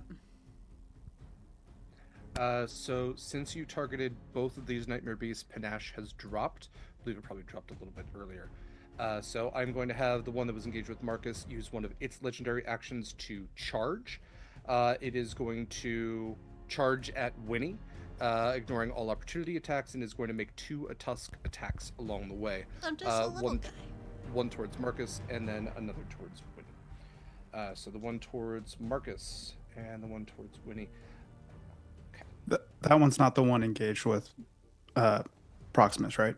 Correct. That is okay. Yeah, Proximus is the other one. This is Nightmare Beast B. MBB. Okay, that's a nat 20 on Marcus, and that is a 27 to hit Winnie. Okay, so I'm gonna that's silvery barbs and see if we could just try that one again on Winnie. Sorry, Marcus. Okay. Winnie's a baby. That is a 15 instead. It got 1 higher. 15 total? No, it was a 15 on the die, so now it's a 28. You can't say it like that to give me hope. Why? That's the fun part. Okay, so Marcus is going to take double damage. So 2d8 plus 8. Let's see. Okay, so... He's going down, isn't he? Oh, yeah. Back! Yeah. Okay, so... Is it,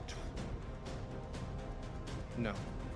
Yeah, 26 points of damage as this creature rears up, roars. A tusk goes right to Marcus's face, slashing him pretty intensely and knocking him backwards.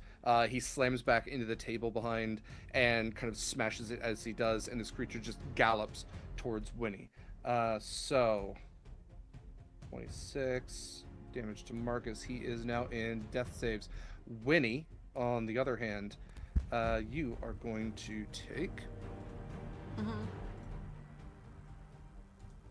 Let's see. Okay, 14 plus 8, so that's 22 points of damage. Okay. And so this creature has charged at you. It has not knocked you back or anything like that, but it has hit pretty hard into you, and now you have two of them relatively close to you and one that is within melee here. Okay, cool. That is the legendary action for that one. So now we are post Winnie. We are at Acacia. Acacia lets out like a roar of anger at the fact that, you know, the groom is probably down and Winnie is hurt. So I would like to point my staff at the one that just attacked and gored my buddies and cast a spell. Please make me a Wisdom 17 saving throw. Okay, plus 1 to Wisdom. That's on 8 on the dice. That's only a 9. Huh. Okay, so I'm gonna just cross that I got this spell all set up. So what happens is the big ass creature just suddenly starts to shrink, and its fur gets a little longer, and its arms get really long in comparison to its body, and has like 2 or 3 inch nails, and it turns into a sloth. Okay. And I would like to. Let's see. I would like to, and then I would like to use my movement action to like gallop up to the sloth and just like pick it up by the leg and be like, Winnie, put it in the fucking flask. Okay. Okay. So you have a sloth that is very slowly trying to scratch at you now. I just like move my staff so it can just like grab onto it and hang from it instead. It's the angriest sloth you've ever seen. It has all the mental and physical characteristics of a sloth. Okay. Weirdly enough, I think I have a sloth stat block. Really? Weirdly not official D&D. While I hunt for that. Yeah. Okay. I'm also gonna get out of line of sight of the other one. Because Cool. I don't need to lose concentration right now. Fair enough. Okay, and this is the one that was dead center, not the one that just hit Winnie, right? No, it is the one that attacked The one that just hit Marcus. Winnie. Okay. Marcus and Winnie, yeah. You got it. Okay. Cool. Well, that. Okay, well, while I'm hunting for that, Acacia now has a sloth nightmare beast. Winnie is reaching for her flask for her next turn. Scarlett, your husband has just gone down. You have one Again. monster left. One monster You left. did this on our wedding day? It's my little present. Take it back. I want a gift receipt. It's non-refundable. Okay, it's custom. You're welcome. Made this just for you. Thanks. What would you like to do for your turn? I'd like to cast banishment, please. Okay. Just on the one. The non-sloth one. Yes, the non-sloth one. Okay. Charisma 18. Charisma 18. 18 on the die. I'm so sorry. That is a dirty 20. Fuck me. I'm gonna cast Healing Word I'm sorry. on my downed husband. It's hit or miss. I'm sorry. What are you doing? Healing Word. Healing Word. Okay, go for it. 1d4 plus 3. 7. 7. Okay. Oh, there it is. Perfect. All right. And Tiffany would like to attack the thing, please. Go for it. I would like to move Tiffany closer and then attack. Mm-hmm. That is a 23. 23 definitely hits. And that is 3 points of cold damage, 10 off of its move speed. You got it. Cool. Can I entice you with a kitten to make this go away? I still have scars from that kitten. She's very cute, but you can entice me in a few days when these cuts. She heal. didn't mean it. She didn't, and I still She love her very didn't much. I mean it. just need a minute for the blood to stain my body. She's not familiar with gravity just yet, and she is not eager to fall. And She I did take it. her first kitten tumble yesterday. Yeah, well, it's a learning experience. She's fine. Okay. Marcus has 7 hit points now, and as you look at him, like the air like catches back in his lungs. His face is a mask of blood. He is very physically messed up right now, but is stable and struggles to get to his feet. He has definitely taken some significant damage. I have used banish him just to keep him fucking safe. God damn. You might. He goes to smile at you, but the smile is strained and like is, yeah. I'm not going to get too deep into the blood on this one, but yeah, he's taken some damage to his face. Okay, Proximus, it is your turn, and at the end of Proximus' turn, we're going to close the giveaway for the Long Dog Dice gift card. So get your #crabcakes in now. All right, so Smokey's gonna take another bite. Mm-hmm. 17 plus 5 is 22. 22 will hit. No, 23. 23 will hit. Awesome. And then, of course, I didn't check to see what the damage was. 2d6. Meh. 2d6, 8 piercing damage from Smokey, and then I am going to cast at 6th level with a quicken spell, Blight. Okay. A Constitution saving throw 18 at disadvantage.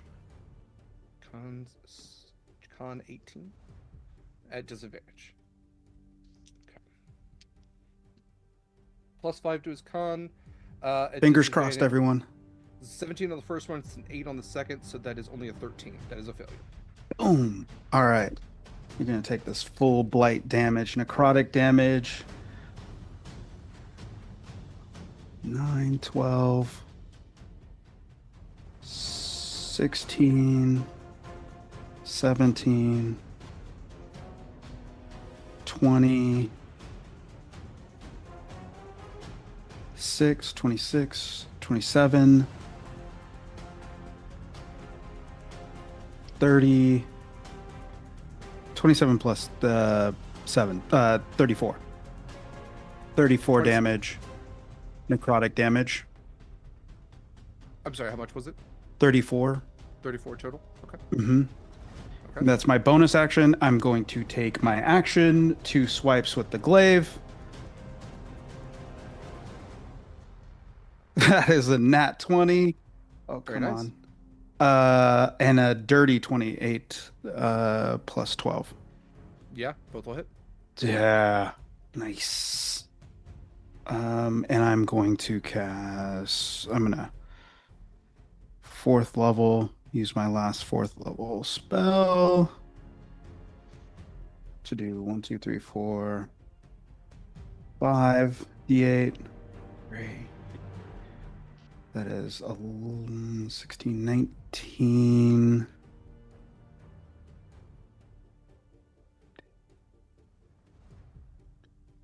Two, 22,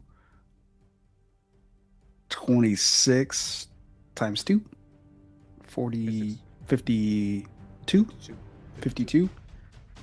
And then D10, that's 8 plus 7.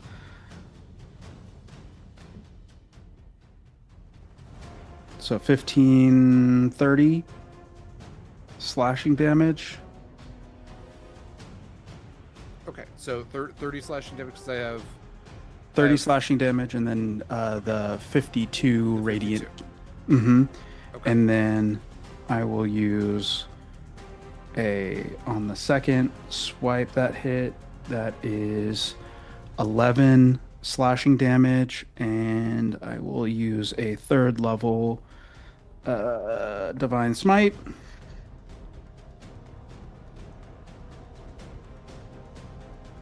So 11, 19, 22, 28 damage on the second hit.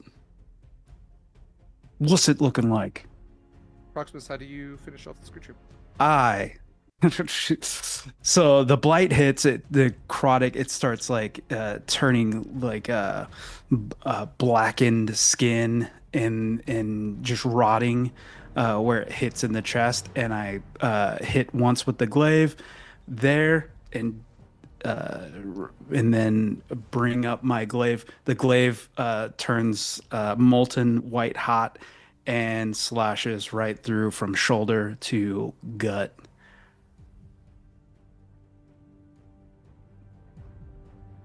How big is this thing? Is this like a large? Was Huge. huge? Oh yeah. So he lands on its shoulder and just slices down as it melts through, and then he just falls to the ground. Is Acacia still in range?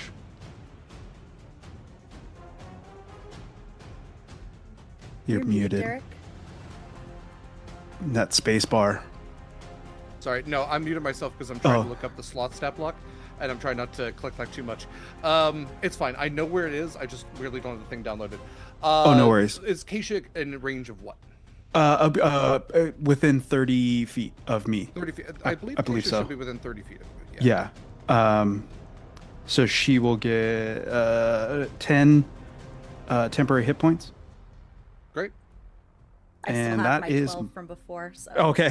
Yeah, it keep sta- it that. stays Keep to that. 12. Yeah. All right. I will. That's it. My turn is done. Perfect. Okay. You watch as this nightmare beast is felled, almost like this blinding white hot cut through it that sears and sizzles, and this thing just crumples to the ground. Its limbs kind of almost ragdolling in a very unnatural way, and you begin to watch as this thing begins to just decay, disintegrate, just gloop itself into the cobblestone around it, just almost becoming, as it almost starts evaporating, get this kind of noxious smell. I worked in a dining hall for a little bit, and there's the smell that you get with like the griddle when the cleaner you put on it, which you have to put on Oh when it's hot, yeah, and there's I the know smell too. that. It's like, I know this is giving me cancer. I don't know why they make me do it every day, and it's that smell that it's just like this. This is so chemical. This is so bad that I'm breathing this in, and it's just that very noxious fumes as this thing leaves almost no trace of itself whatsoever, as it just seeps into the ground and dissipates into the air, and it is gone. It would be. Go ahead. please. I am half the spells I used to be. So, But there we not half the man you used to be. Let's go ahead and close the giveaway for Long Dog Dice, the $50 gift card for Long Dog Dice. We did. As soon as we close that, fantastic. We'll open a new one here momentarily for Hit Point Press. So keep an eye out for that. And that will also be hashtag crab cake, but please wait until it goes live. We'll announce the winner here momentarily. It would be the Nightmare Beast turns, and God knows they had legendary actions left. But it's a sloth. It's a sloth. Does Winnie get it in her flask? I have a question about that, actually. Yeah. Winnie did cast Identify on the flask.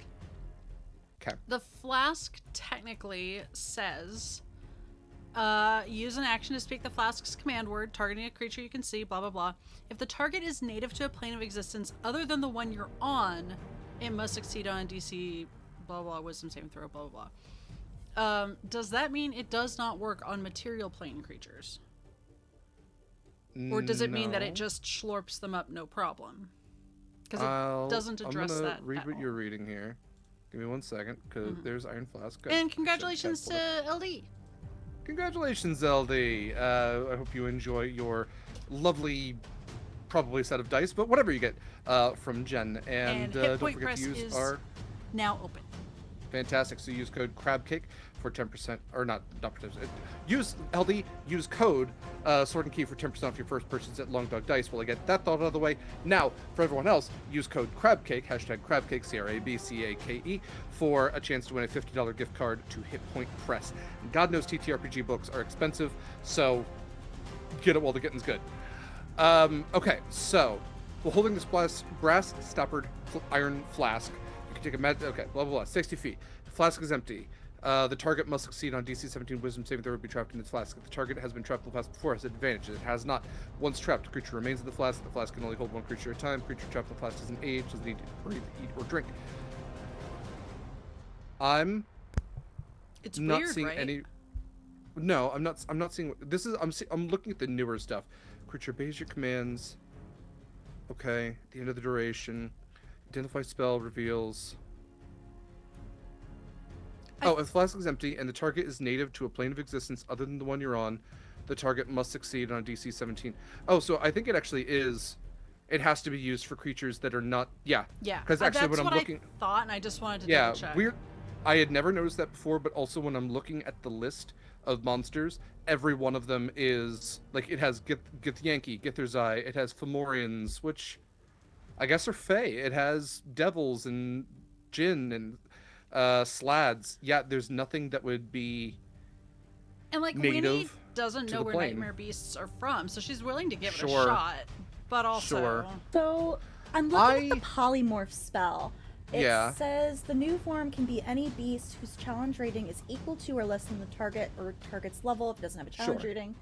The target's game statistics, including mental ability scores, are replaced by the stats of the chosen beast. It retains alignment and personality.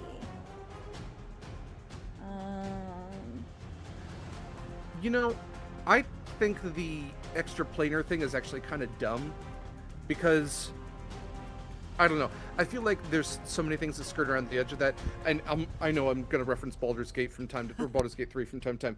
You find a fucking like spectator or beholder or like pseudo beholder in it, and those things more often than not are native to the material plane. I mean, I know they don't have to be, but I'm gonna say this thing's Also, weird and wild enough.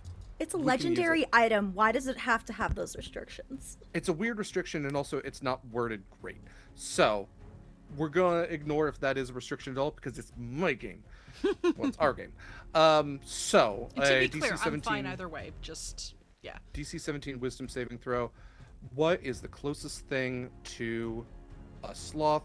Probably a chimp, I would imagine. Maybe that's bold. Also, that is it? so if it keeps its alignment and everything, it would probably keep its planar origin anyway, right?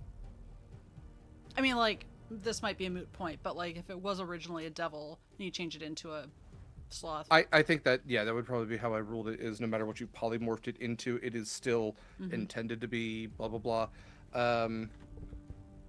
Anyway, I can't imagine that this thing is going to succeed, but I'm gonna give it a roll anyway, and let's see what it comes up with. I rolled a 12 on the die. Let's see. Actually, I think they're apes. I think that's what they're called. Ape. There we go. Okay. Apes have, and this is, gosh dang, there's so much going on here. It's a wisdom saving throw. So apes have a +1 save to their wisdom. It's I can only just 13, does not succeed.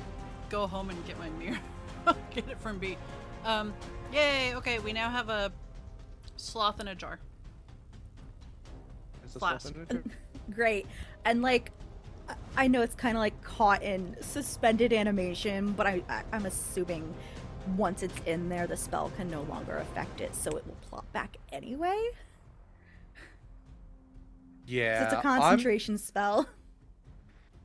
I'm gonna say the concentration probably drops because you can't hold it in this extra dimensional space. Yeah. You're not exactly sure because it's now in a flask, but the flask opens. It almost has like this reverse gust of wind, like this black hole like suction as you watch this sloth spaghettify almost and get pulled into the flask. And as it does, the brass stopper boop, pops right back into it. And Winnie, you now have a sloth nightmare beast trapped in your iron flask. I'm gonna go ahead and take us out of combat here as you look over and far enough away where the other townsfolk have been kind of gathered and fleeing. You see Connery, you see many of your crew, you see Fia, you see Dez, who have all seemed to fell this other beast, and you see it evaporating into the sand and grass where they are. You look around at your town and see shattered cobblestones and shattered buildings. You see blood all over the town square and trails of it leading outwards. You can hear wails and cries coming from the people who were trying to escape, and you can see that not all of your companions, your friends, are still standing. You can see far enough away in the dim light that extends out from the town to where the villagers were fleeing. There are bodies on the ground, and you don't know what state those bodies happen to be in. You all have survived for the moment, some in worse shape than others. Marcus comes limping over to you, Scarlett, and he's holding onto his over his left eye, which you can see there's still blood kind of dripping past his fingers now. What would you like to do? Can I get the 5 of us plus whoever is like closest? It doesn't really matter who, but whoever's within my 60-foot, 30-foot radius sphere, I'm going to cast Mass Cure Wounds. Okay. Just to get that, and that's going to be a total of 19 points for all of us. Okay. And then I'm actually going to just start dumping all of the rest of my spell slots into healing people. Okay. So I'm just, if that's okay with you, I'm just gonna heal civilians and get rid of all my spell slots for cure wounds. Okay. So Acacia, you are going over to where the townsfolk are. Okay. You go. Looks galloping worse, Marcus or Acacia? Do a medicine check. Ooh, sure.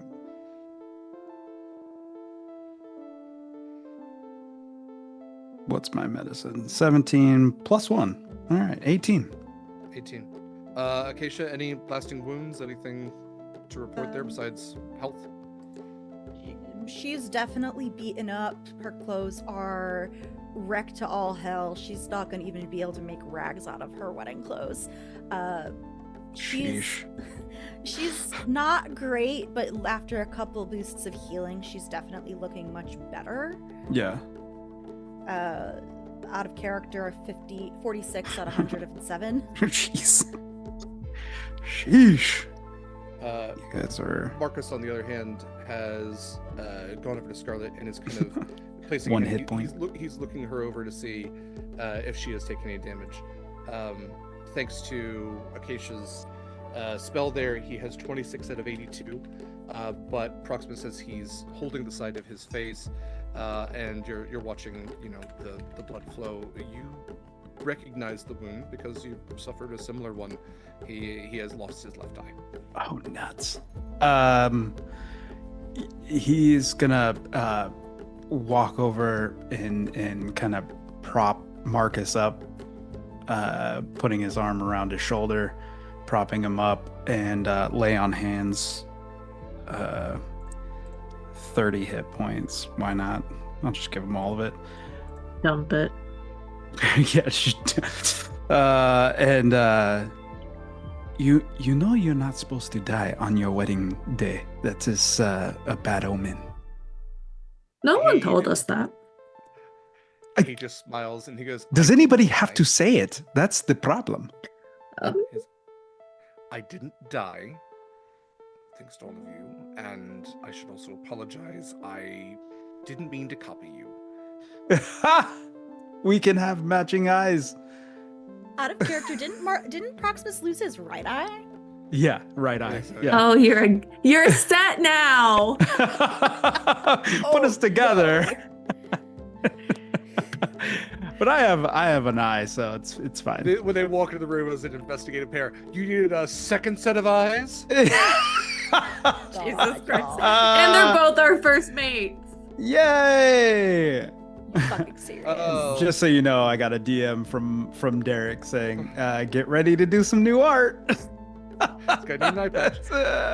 Which is just it'll be a First layer. mate, one It'll be eye. a layer. Yeah, it's all good. Oh, they can only say yes when they're together because it's only then it's I.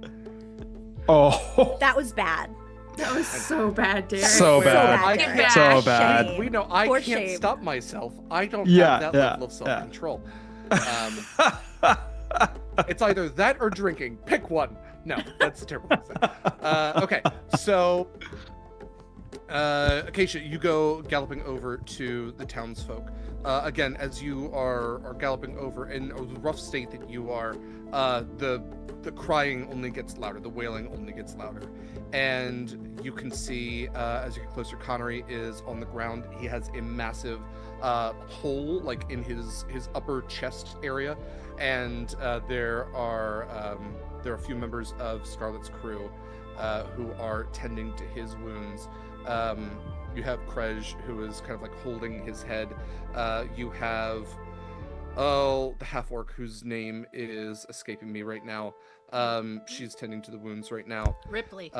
Ripley. Thank you. Ripley Scarkeeper. Thank you so much. Because of her rippling muscles. Yeah. Well, it's also because I love Alien. Ripley Scarkey. And also, Ripley's a great name for an orc because it's like, oh, they rip Yeah. but also. It's so so Connery has taken some damage. Sammy is on the ground as well. His arm is still broken, has not fully healed from that. He looks a little beat up, but better than some. Esben has taken some serious wounds. Astrid is kind of tending to some wounds as well. Okay, so you're looking around, you're scanning to see where you can help. You definitely see that there are some townsfolk who didn't make it.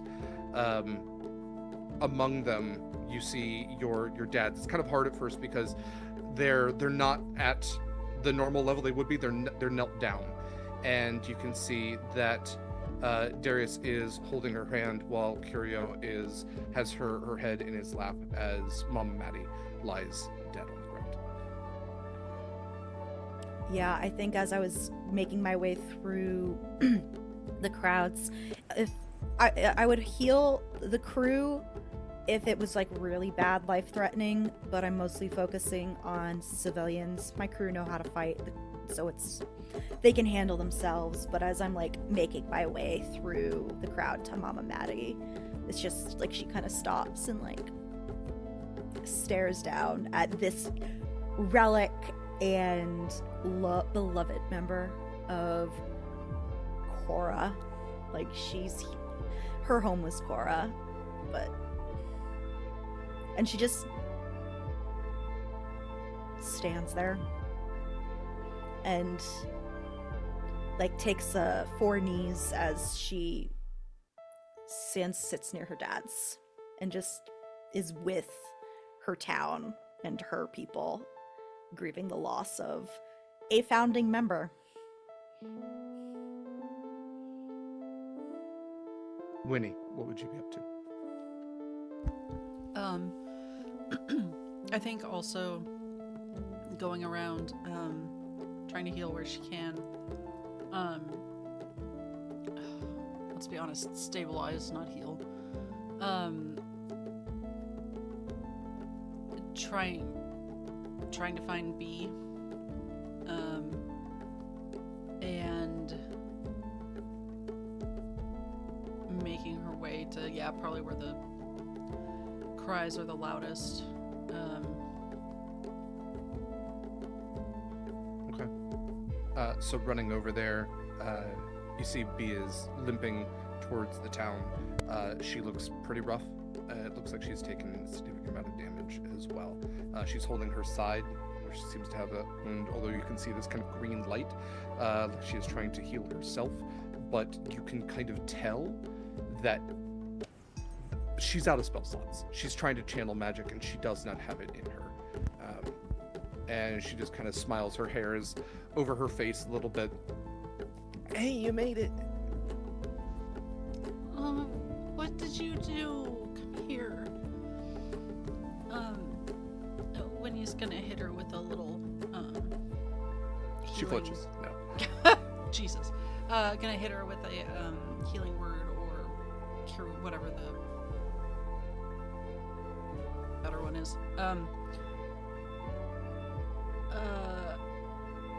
Come here, like, you were supposed to stay safe. Put other safety before me. Go figure. Where to get that one from? That's new and unusual. Yeah, I thought I'd have a drastic shift in personality mid-combat. Yeah. What? Maybe we could, maybe you could sit down for a minute. Like, you don't need to stand. I think it'd be better for you to, sit for a second. Yeah, I mean, now that you're here, I can sit. I wanted to make sure you were okay before I used my last healing spell. Yeah, well, I mean, I promised you I would be. Yeah, it's I don't weird remember day. a lot, but I did remember that. She goes to sit on a nearby, kind of just rocky outcropping. Just plops down. This happened to you guys a lot? Too much, really. Kind of far too much. Do you know, is there anyone really bad off you couldn't get to? I mean, that, could use help still? Give me an insight check.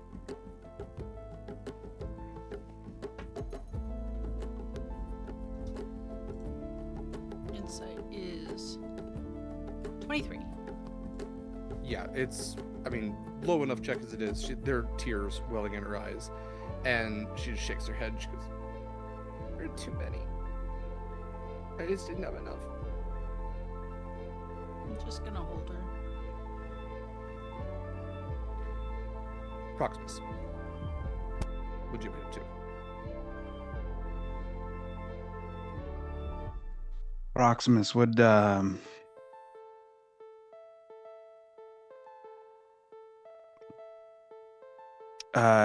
just be helping gather people and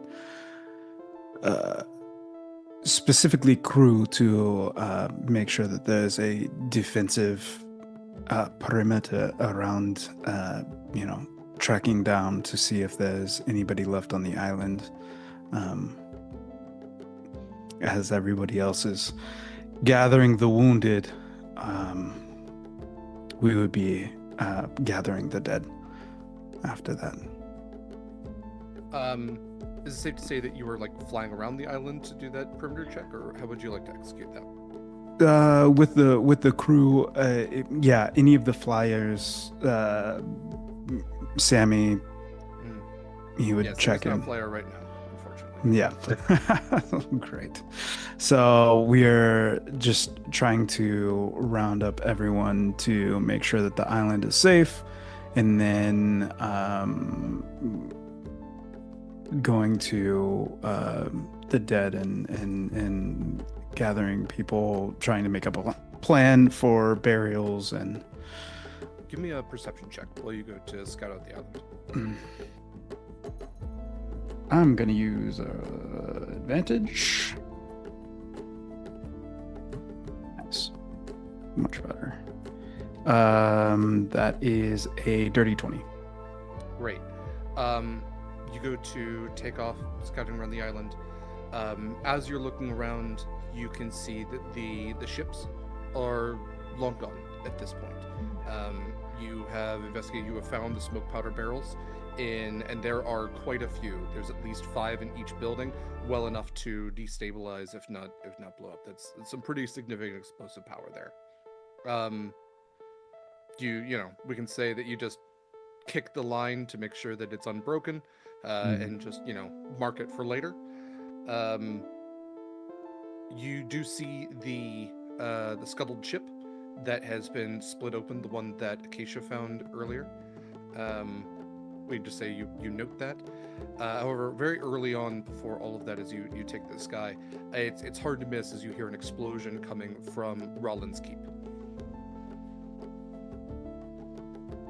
Oh shit. I let everyone know over the shell phone and No, go we directly. heard it. We heard it. We heard it, Proximus. Go, go, go. Yeah, I'm going. She would have also taken off, like, the second she heard that, she'd have been gone. I mean, like, I gotta go to be with a quick kiss, but, like... Okay. Proximus, I mean, flying, probably get there first. Winnie, a little time later. No checks needed. I will describe what you see when you get there. Proximus, as you are landing, it is like zooming into a battlefield. The doors to Marcus's Keep have been burst open, or inward. It's hard to tell with how the wood is splintered because it is on either side. The forensics of this are difficult to tell. It's like the explosion almost came from within the doors themselves, making this fragmentation. All about the doors, you can see Nerean soldiers that have fallen and are in various levels of evisceration or burning or something you can't even tell. Some of them don't even have marks on them, but their faces are twisted in screams. There are more than you can count immediately, just strewn about. All this purple and red, and weapons strewn about the ground. Some of them you would recognize as dressed as mages. Swords, halberds, spears, crossbows. You can see the evidence of spells being cast, both large and small, and light streams out from the open doorway to Rollins Keep. And Winnie, as you come walking up, it's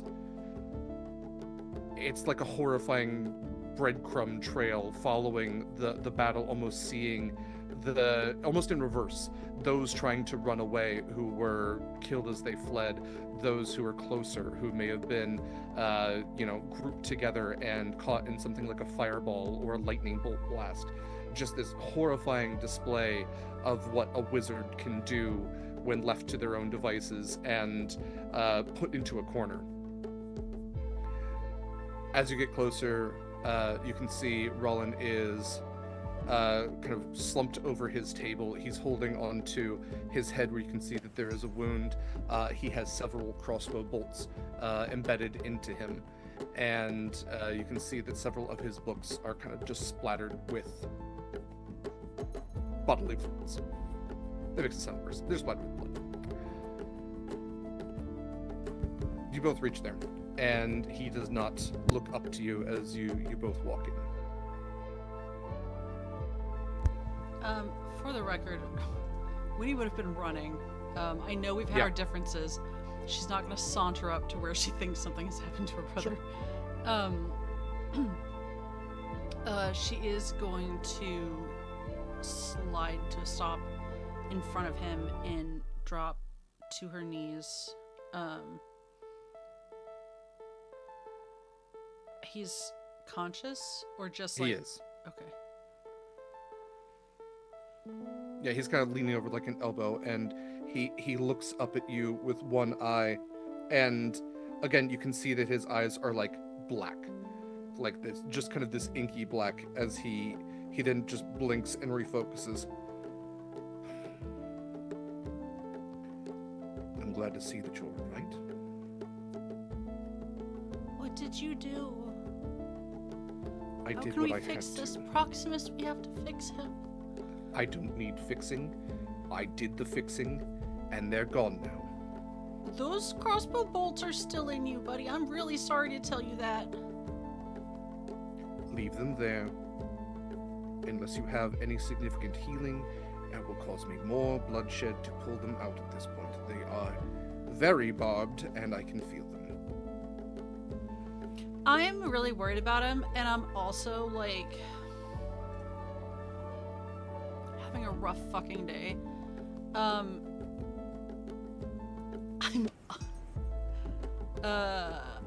only going to do this if it's not going to straight up kill him. I think Winnie has enough alchemical knowledge to know that if she rips out both crossbow bolts and then pours a superior potion of healing into her shitty brother, it'll, like, okay, like, bedside manner, she'll push them through or whatever, like, Right. whichever direction is probably better in the moment, but, like, and whatever order. You break Yeah. one half off and push it through. Yeah. Probably with Proximus And as then- well, because she's baby. But, like, As she's doing that, I'm focusing the next 10 minutes on doing a prayer of healing. But yeah, go ahead. So we can do it together. yeah. that's As we're doing, like, right as, like, you know, hand on bolts, you know, prayer, like, started, you gotta tell, before we, like, is there anything wrong with you that, like, our healing is gonna, make it worse. yeah. There is. Is this an "Are you a lich" question? It's a, like, You're literally. You have to tell me. yeah. This is a You drug gotta, like- interaction question. You go to legally grab the obligated to crossbow. tell us now. He smacks your hand away and he goes, "Damn it, Winona! I said I don't want them. I don't need your help. Healing will be fine, but there are others who need it more. I am fine. The bleeding is minimal. They did not hit anything important, and they are dead." As he's Please. bleeding from his head. That's the only thing important to you, sir. Look Can I, at like, the big brain on Cranial Barrett. swelling. Yeah. Can I, like, medicine check or something to, like, see on a scale of, like, 1 to 100, like, what percentage? I don't think he has 100 hit points, but, like, you know, like, because if he just looks like shit, but he's at, like, 95%, like, constitution or whatever, like, I'll tell you his hit point max if you roll high enough. I don't care about his max. I want to know, like, Well, you might. You I'm might. saying you might. what is my bonus here? 16? With the 16, he is like at 10% health. I don't think that's high enough for me to tell you what his hit point max is. But okay. yes, he is like 10%. He's Um, taking some bits. There were a lot of soldiers. and I don't know if any of them are coming back, so I'm gonna continue. None of them look like they would be Not them. happy if I they mean, did. I don't know if any of the ships are coming. I don't know about the ships. These people Sure. are a surprise to me. I don't know where they came from. Nobody told Winnie shit. Winnie was busy having a little secret.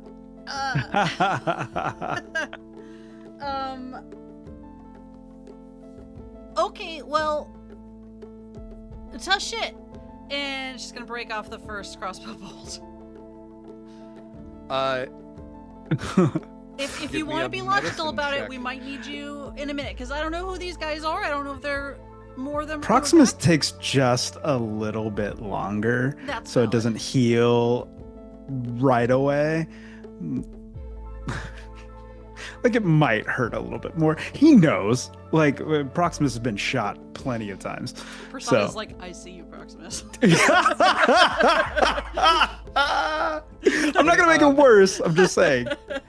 When you break off the crossbow bolt, and for just a moment, he starts to summon a spell in his hand, It is he almost like there is a moment where you can see him channeling magic and directing it aggressively, but he takes a deep breath and goes, "Fuck, Winnie."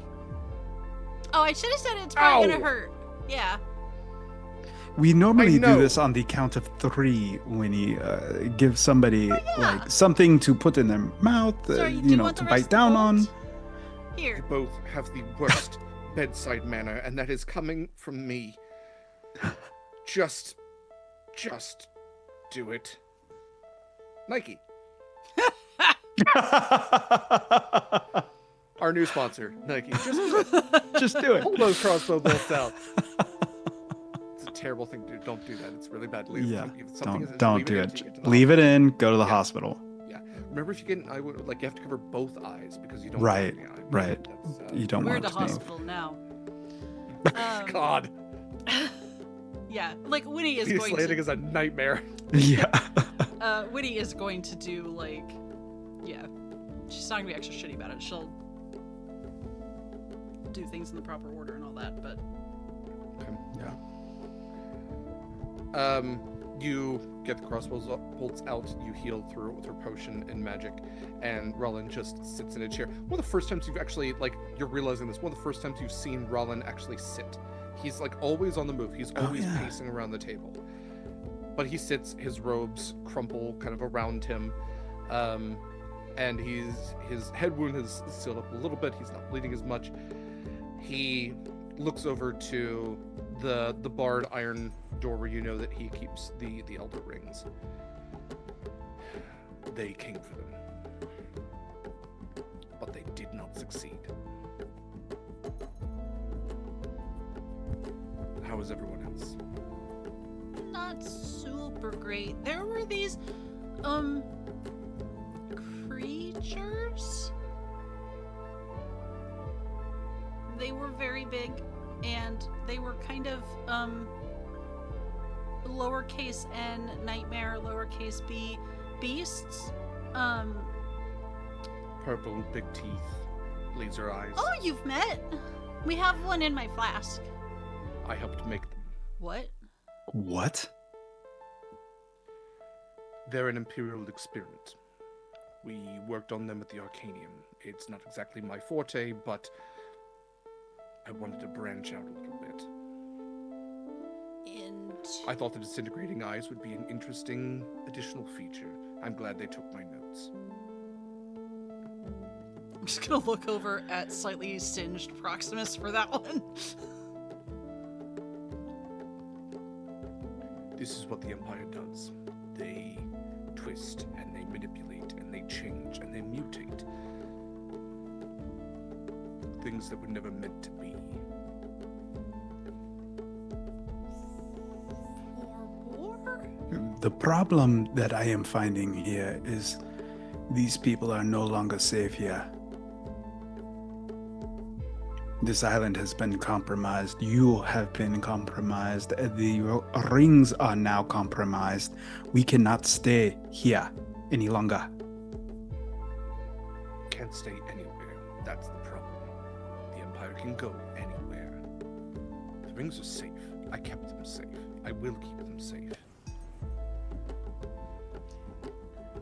But you're gonna burn out or something, like, it shouldn't Then I just will be take all... as many of them with me when I do.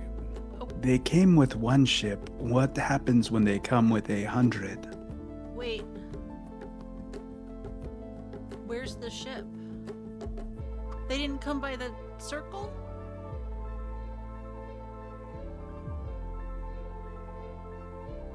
How There did was they a get pri- here? The ship that you saw. And that Right. Acacia saw. Yeah. Yeah. Oh, the broken apart one, not the... Yes. Oh, okay. Just kidding. This point, y'all get like a shell phone ring. Hey, how is everything over at the tower? Not great, but everyone... Very shitty, actually. Yeah. Eh, Proximus, is- Roland, and I are alive. There's a lot of dead Nerians. Rings are fine. We've got info for Neat. later, but now is not the best time. Right Yeah. now. Yeah. Okay. Making a note, Winnie would, at like the next conversational moment, when we are all sharing conversation, she will. I assume Proximus would also, but like Yeah. Yeah. this is going to be like a high priority conversation. Just Right. This is not- like a gather the council yeah. type conversation. And yeah. Island community meeting. Okay, wait. Real quick.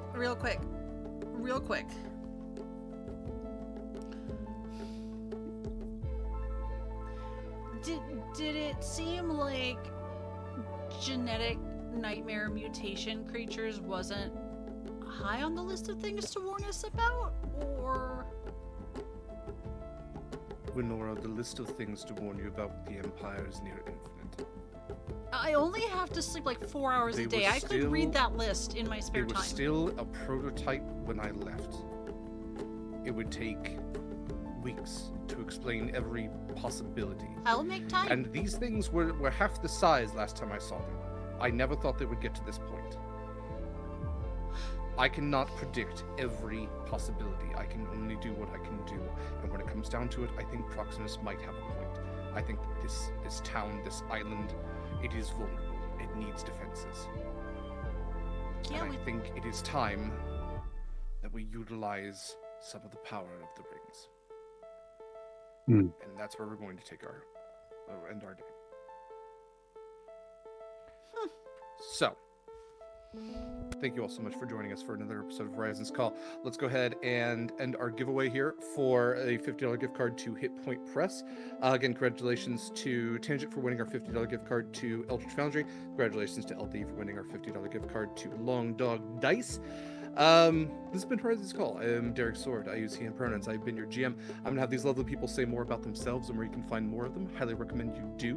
Then we'll do some kind of channel stuff and we will wrap up. Again, before all that, I do want to say thank you so much. This giveaway is in honor of us reaching 1,000 followers here on Twitch. I know there's definitely channels out there that have a ton more, but it means a lot to us to have such wonderful folks around. So I'll see you on our next 1,000. It's just a small way of showing our appreciation for that. And thank you to everyone who's been a part of our community. Let's go ahead and go around. Mare, where can we find more of your lovely self? Hey everybody, I'm Mare. You can find me on all applicable social media at Archmage of Dice. I'm here right now every Saturday at 6 p.m. Eastern, 3 p.m. Pacific, playing your amazing horse girl. I will also be playing over on Valdrian's channel at 6 p.m. Eastern on Fridays.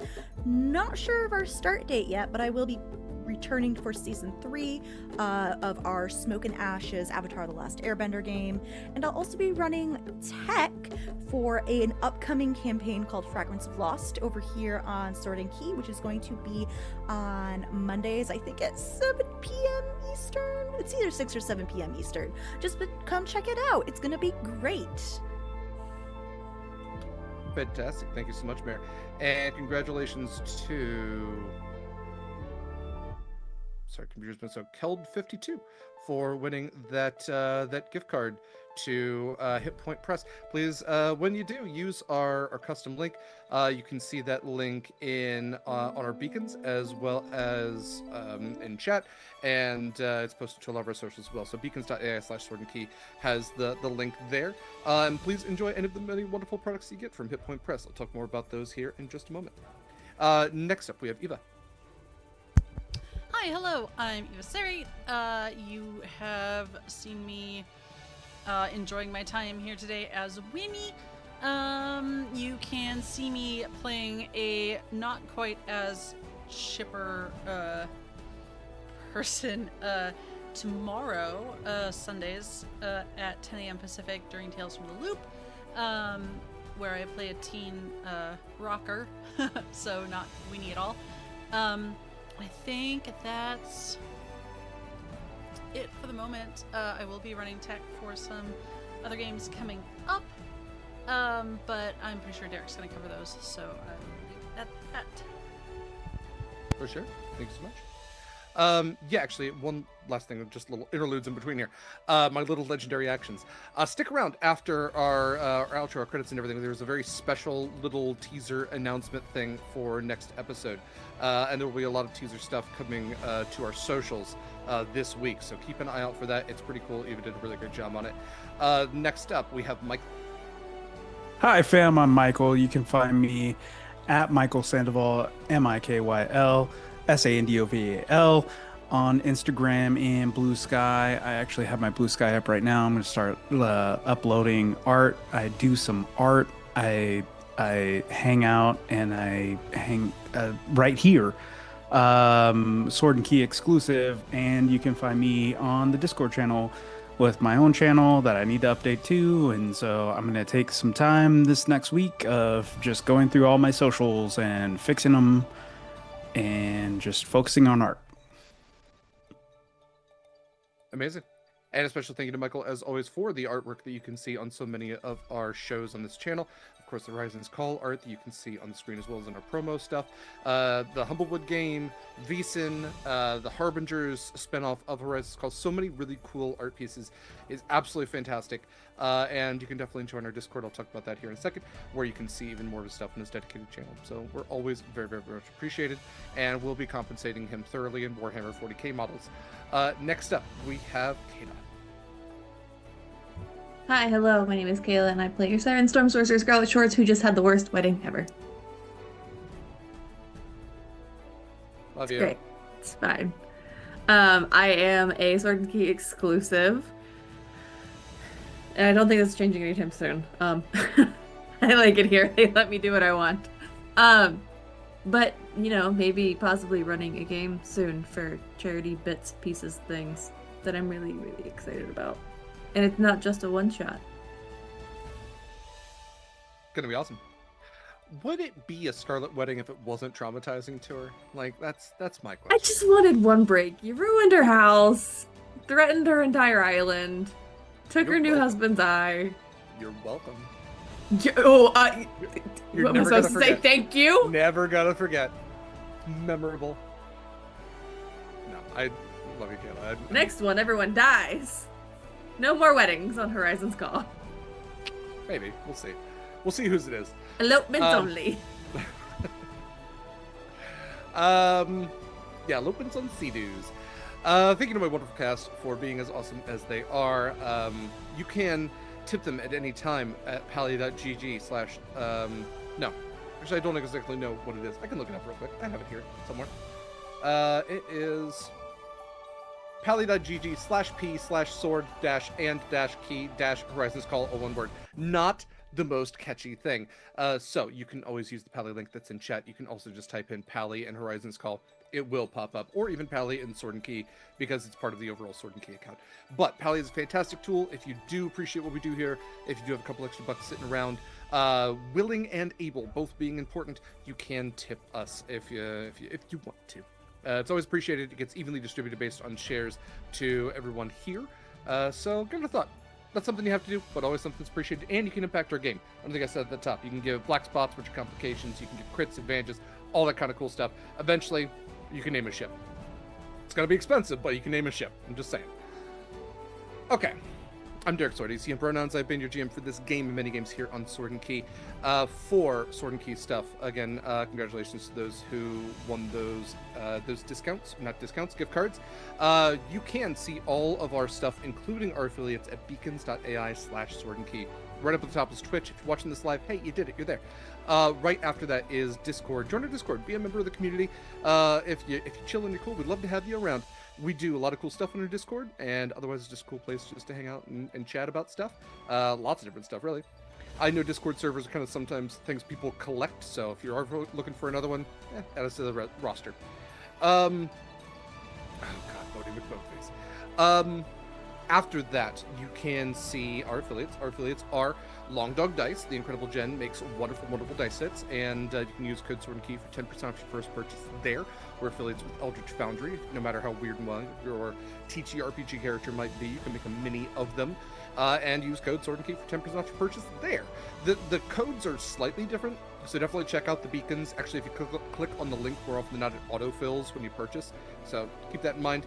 And then we have a custom link for Hit Point Press. So if you are going to be buying anything from Hit Point Press, use our affiliate link. It's very, very much appreciated. Gives us a little bit of kickback if you do. And they already have discounts. They have a 10% off discount just for giving them your email. I know it's just giving your email to somebody else, but you know, if you want to. Yeah, and like Jen's saying in chat there, if you like Dice and like Horizons Call, maybe keep an eye on the site in a couple of weeks. There might be some sort of, I don't know, tie-in or something. I don't know if you want to call it that. I don't know, there might be some announcements here in the next week or so. Stick around. We'll find out. Other stuff. Beacons also has links to the podcast that is currently the only Sword and Key podcast. It's Monster Crush. This podcast to do with my friend LD. We talk about different cryptids, creatures, miscellaneous monsters from myth and how smoochable they are. We just had episode 101 come out, where we talked about man-eating trees. Pretty fun stuff. Some cryptobotany instead of cryptozoology. We just, before that, had our episode 100 with the Loch Ness Monster. A lot of backlog to get through if you love monsters a lot.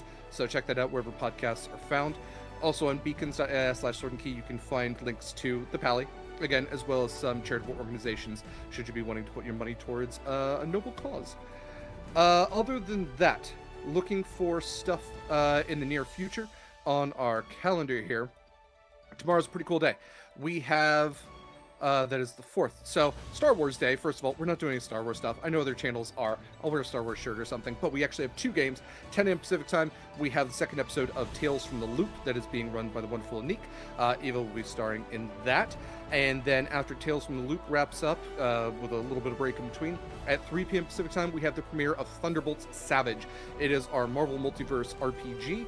Fantastic cast for that, where I'm taking Thunderbolts, an official Marvel team of rotating anti-heroes and villains who are trying to redeem themselves, maybe, or maybe just, you know, want to fight for the good guys for a little bit and just, you know, get paid for it.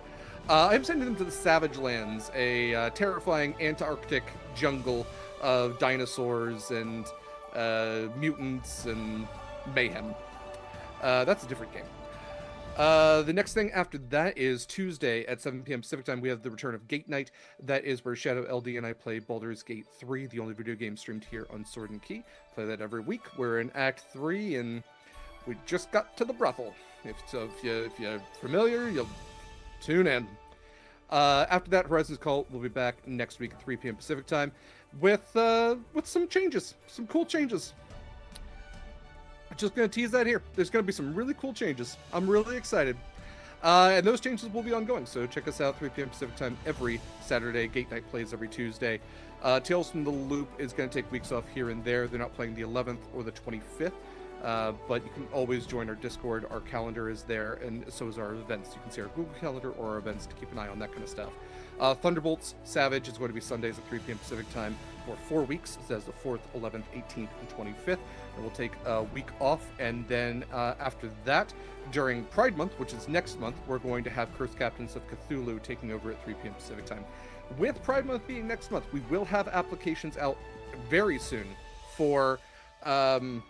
lots of those games. We're having some people post for games they want to play right now, and we'll have some applications out for that very soon. Let's see. We do have movie nights on our Discord. Those are every other Friday. It's AAPI month, so we are doing movies that feature AAPI directors and cast, especially Academy acclaimed ones. So we just last night watched Parasite. Next up on the 16th, we're watching Everything Everywhere All at Once, and then on the 30th for our monthly Ghibli watch, we're watching The Boy and the Heron. And then the other thing is on the 12th, that 3 p.m. Pacific time, that is Mondays. Going forward, I think there's going to be 12, maybe 13 sessions. There is Fragments of Lost. It's a heroics chords game being run by the incredible Angela, and has a fantastic cast for that as well. Yeah, check it out. It's going to be Mondays, 3 p.m. Pacific time. All that said, I know that was a lot, so please check out our Discord. Keep an eye on that kind of stuff.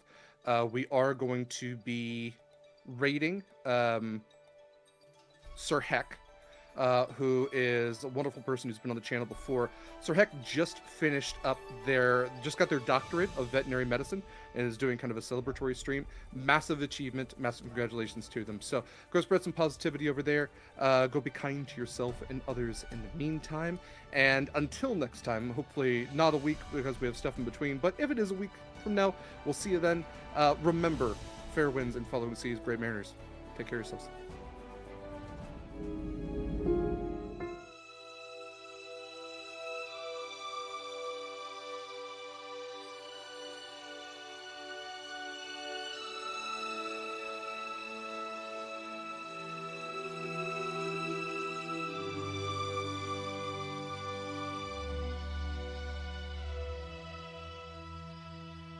They're going to need help, aren't they?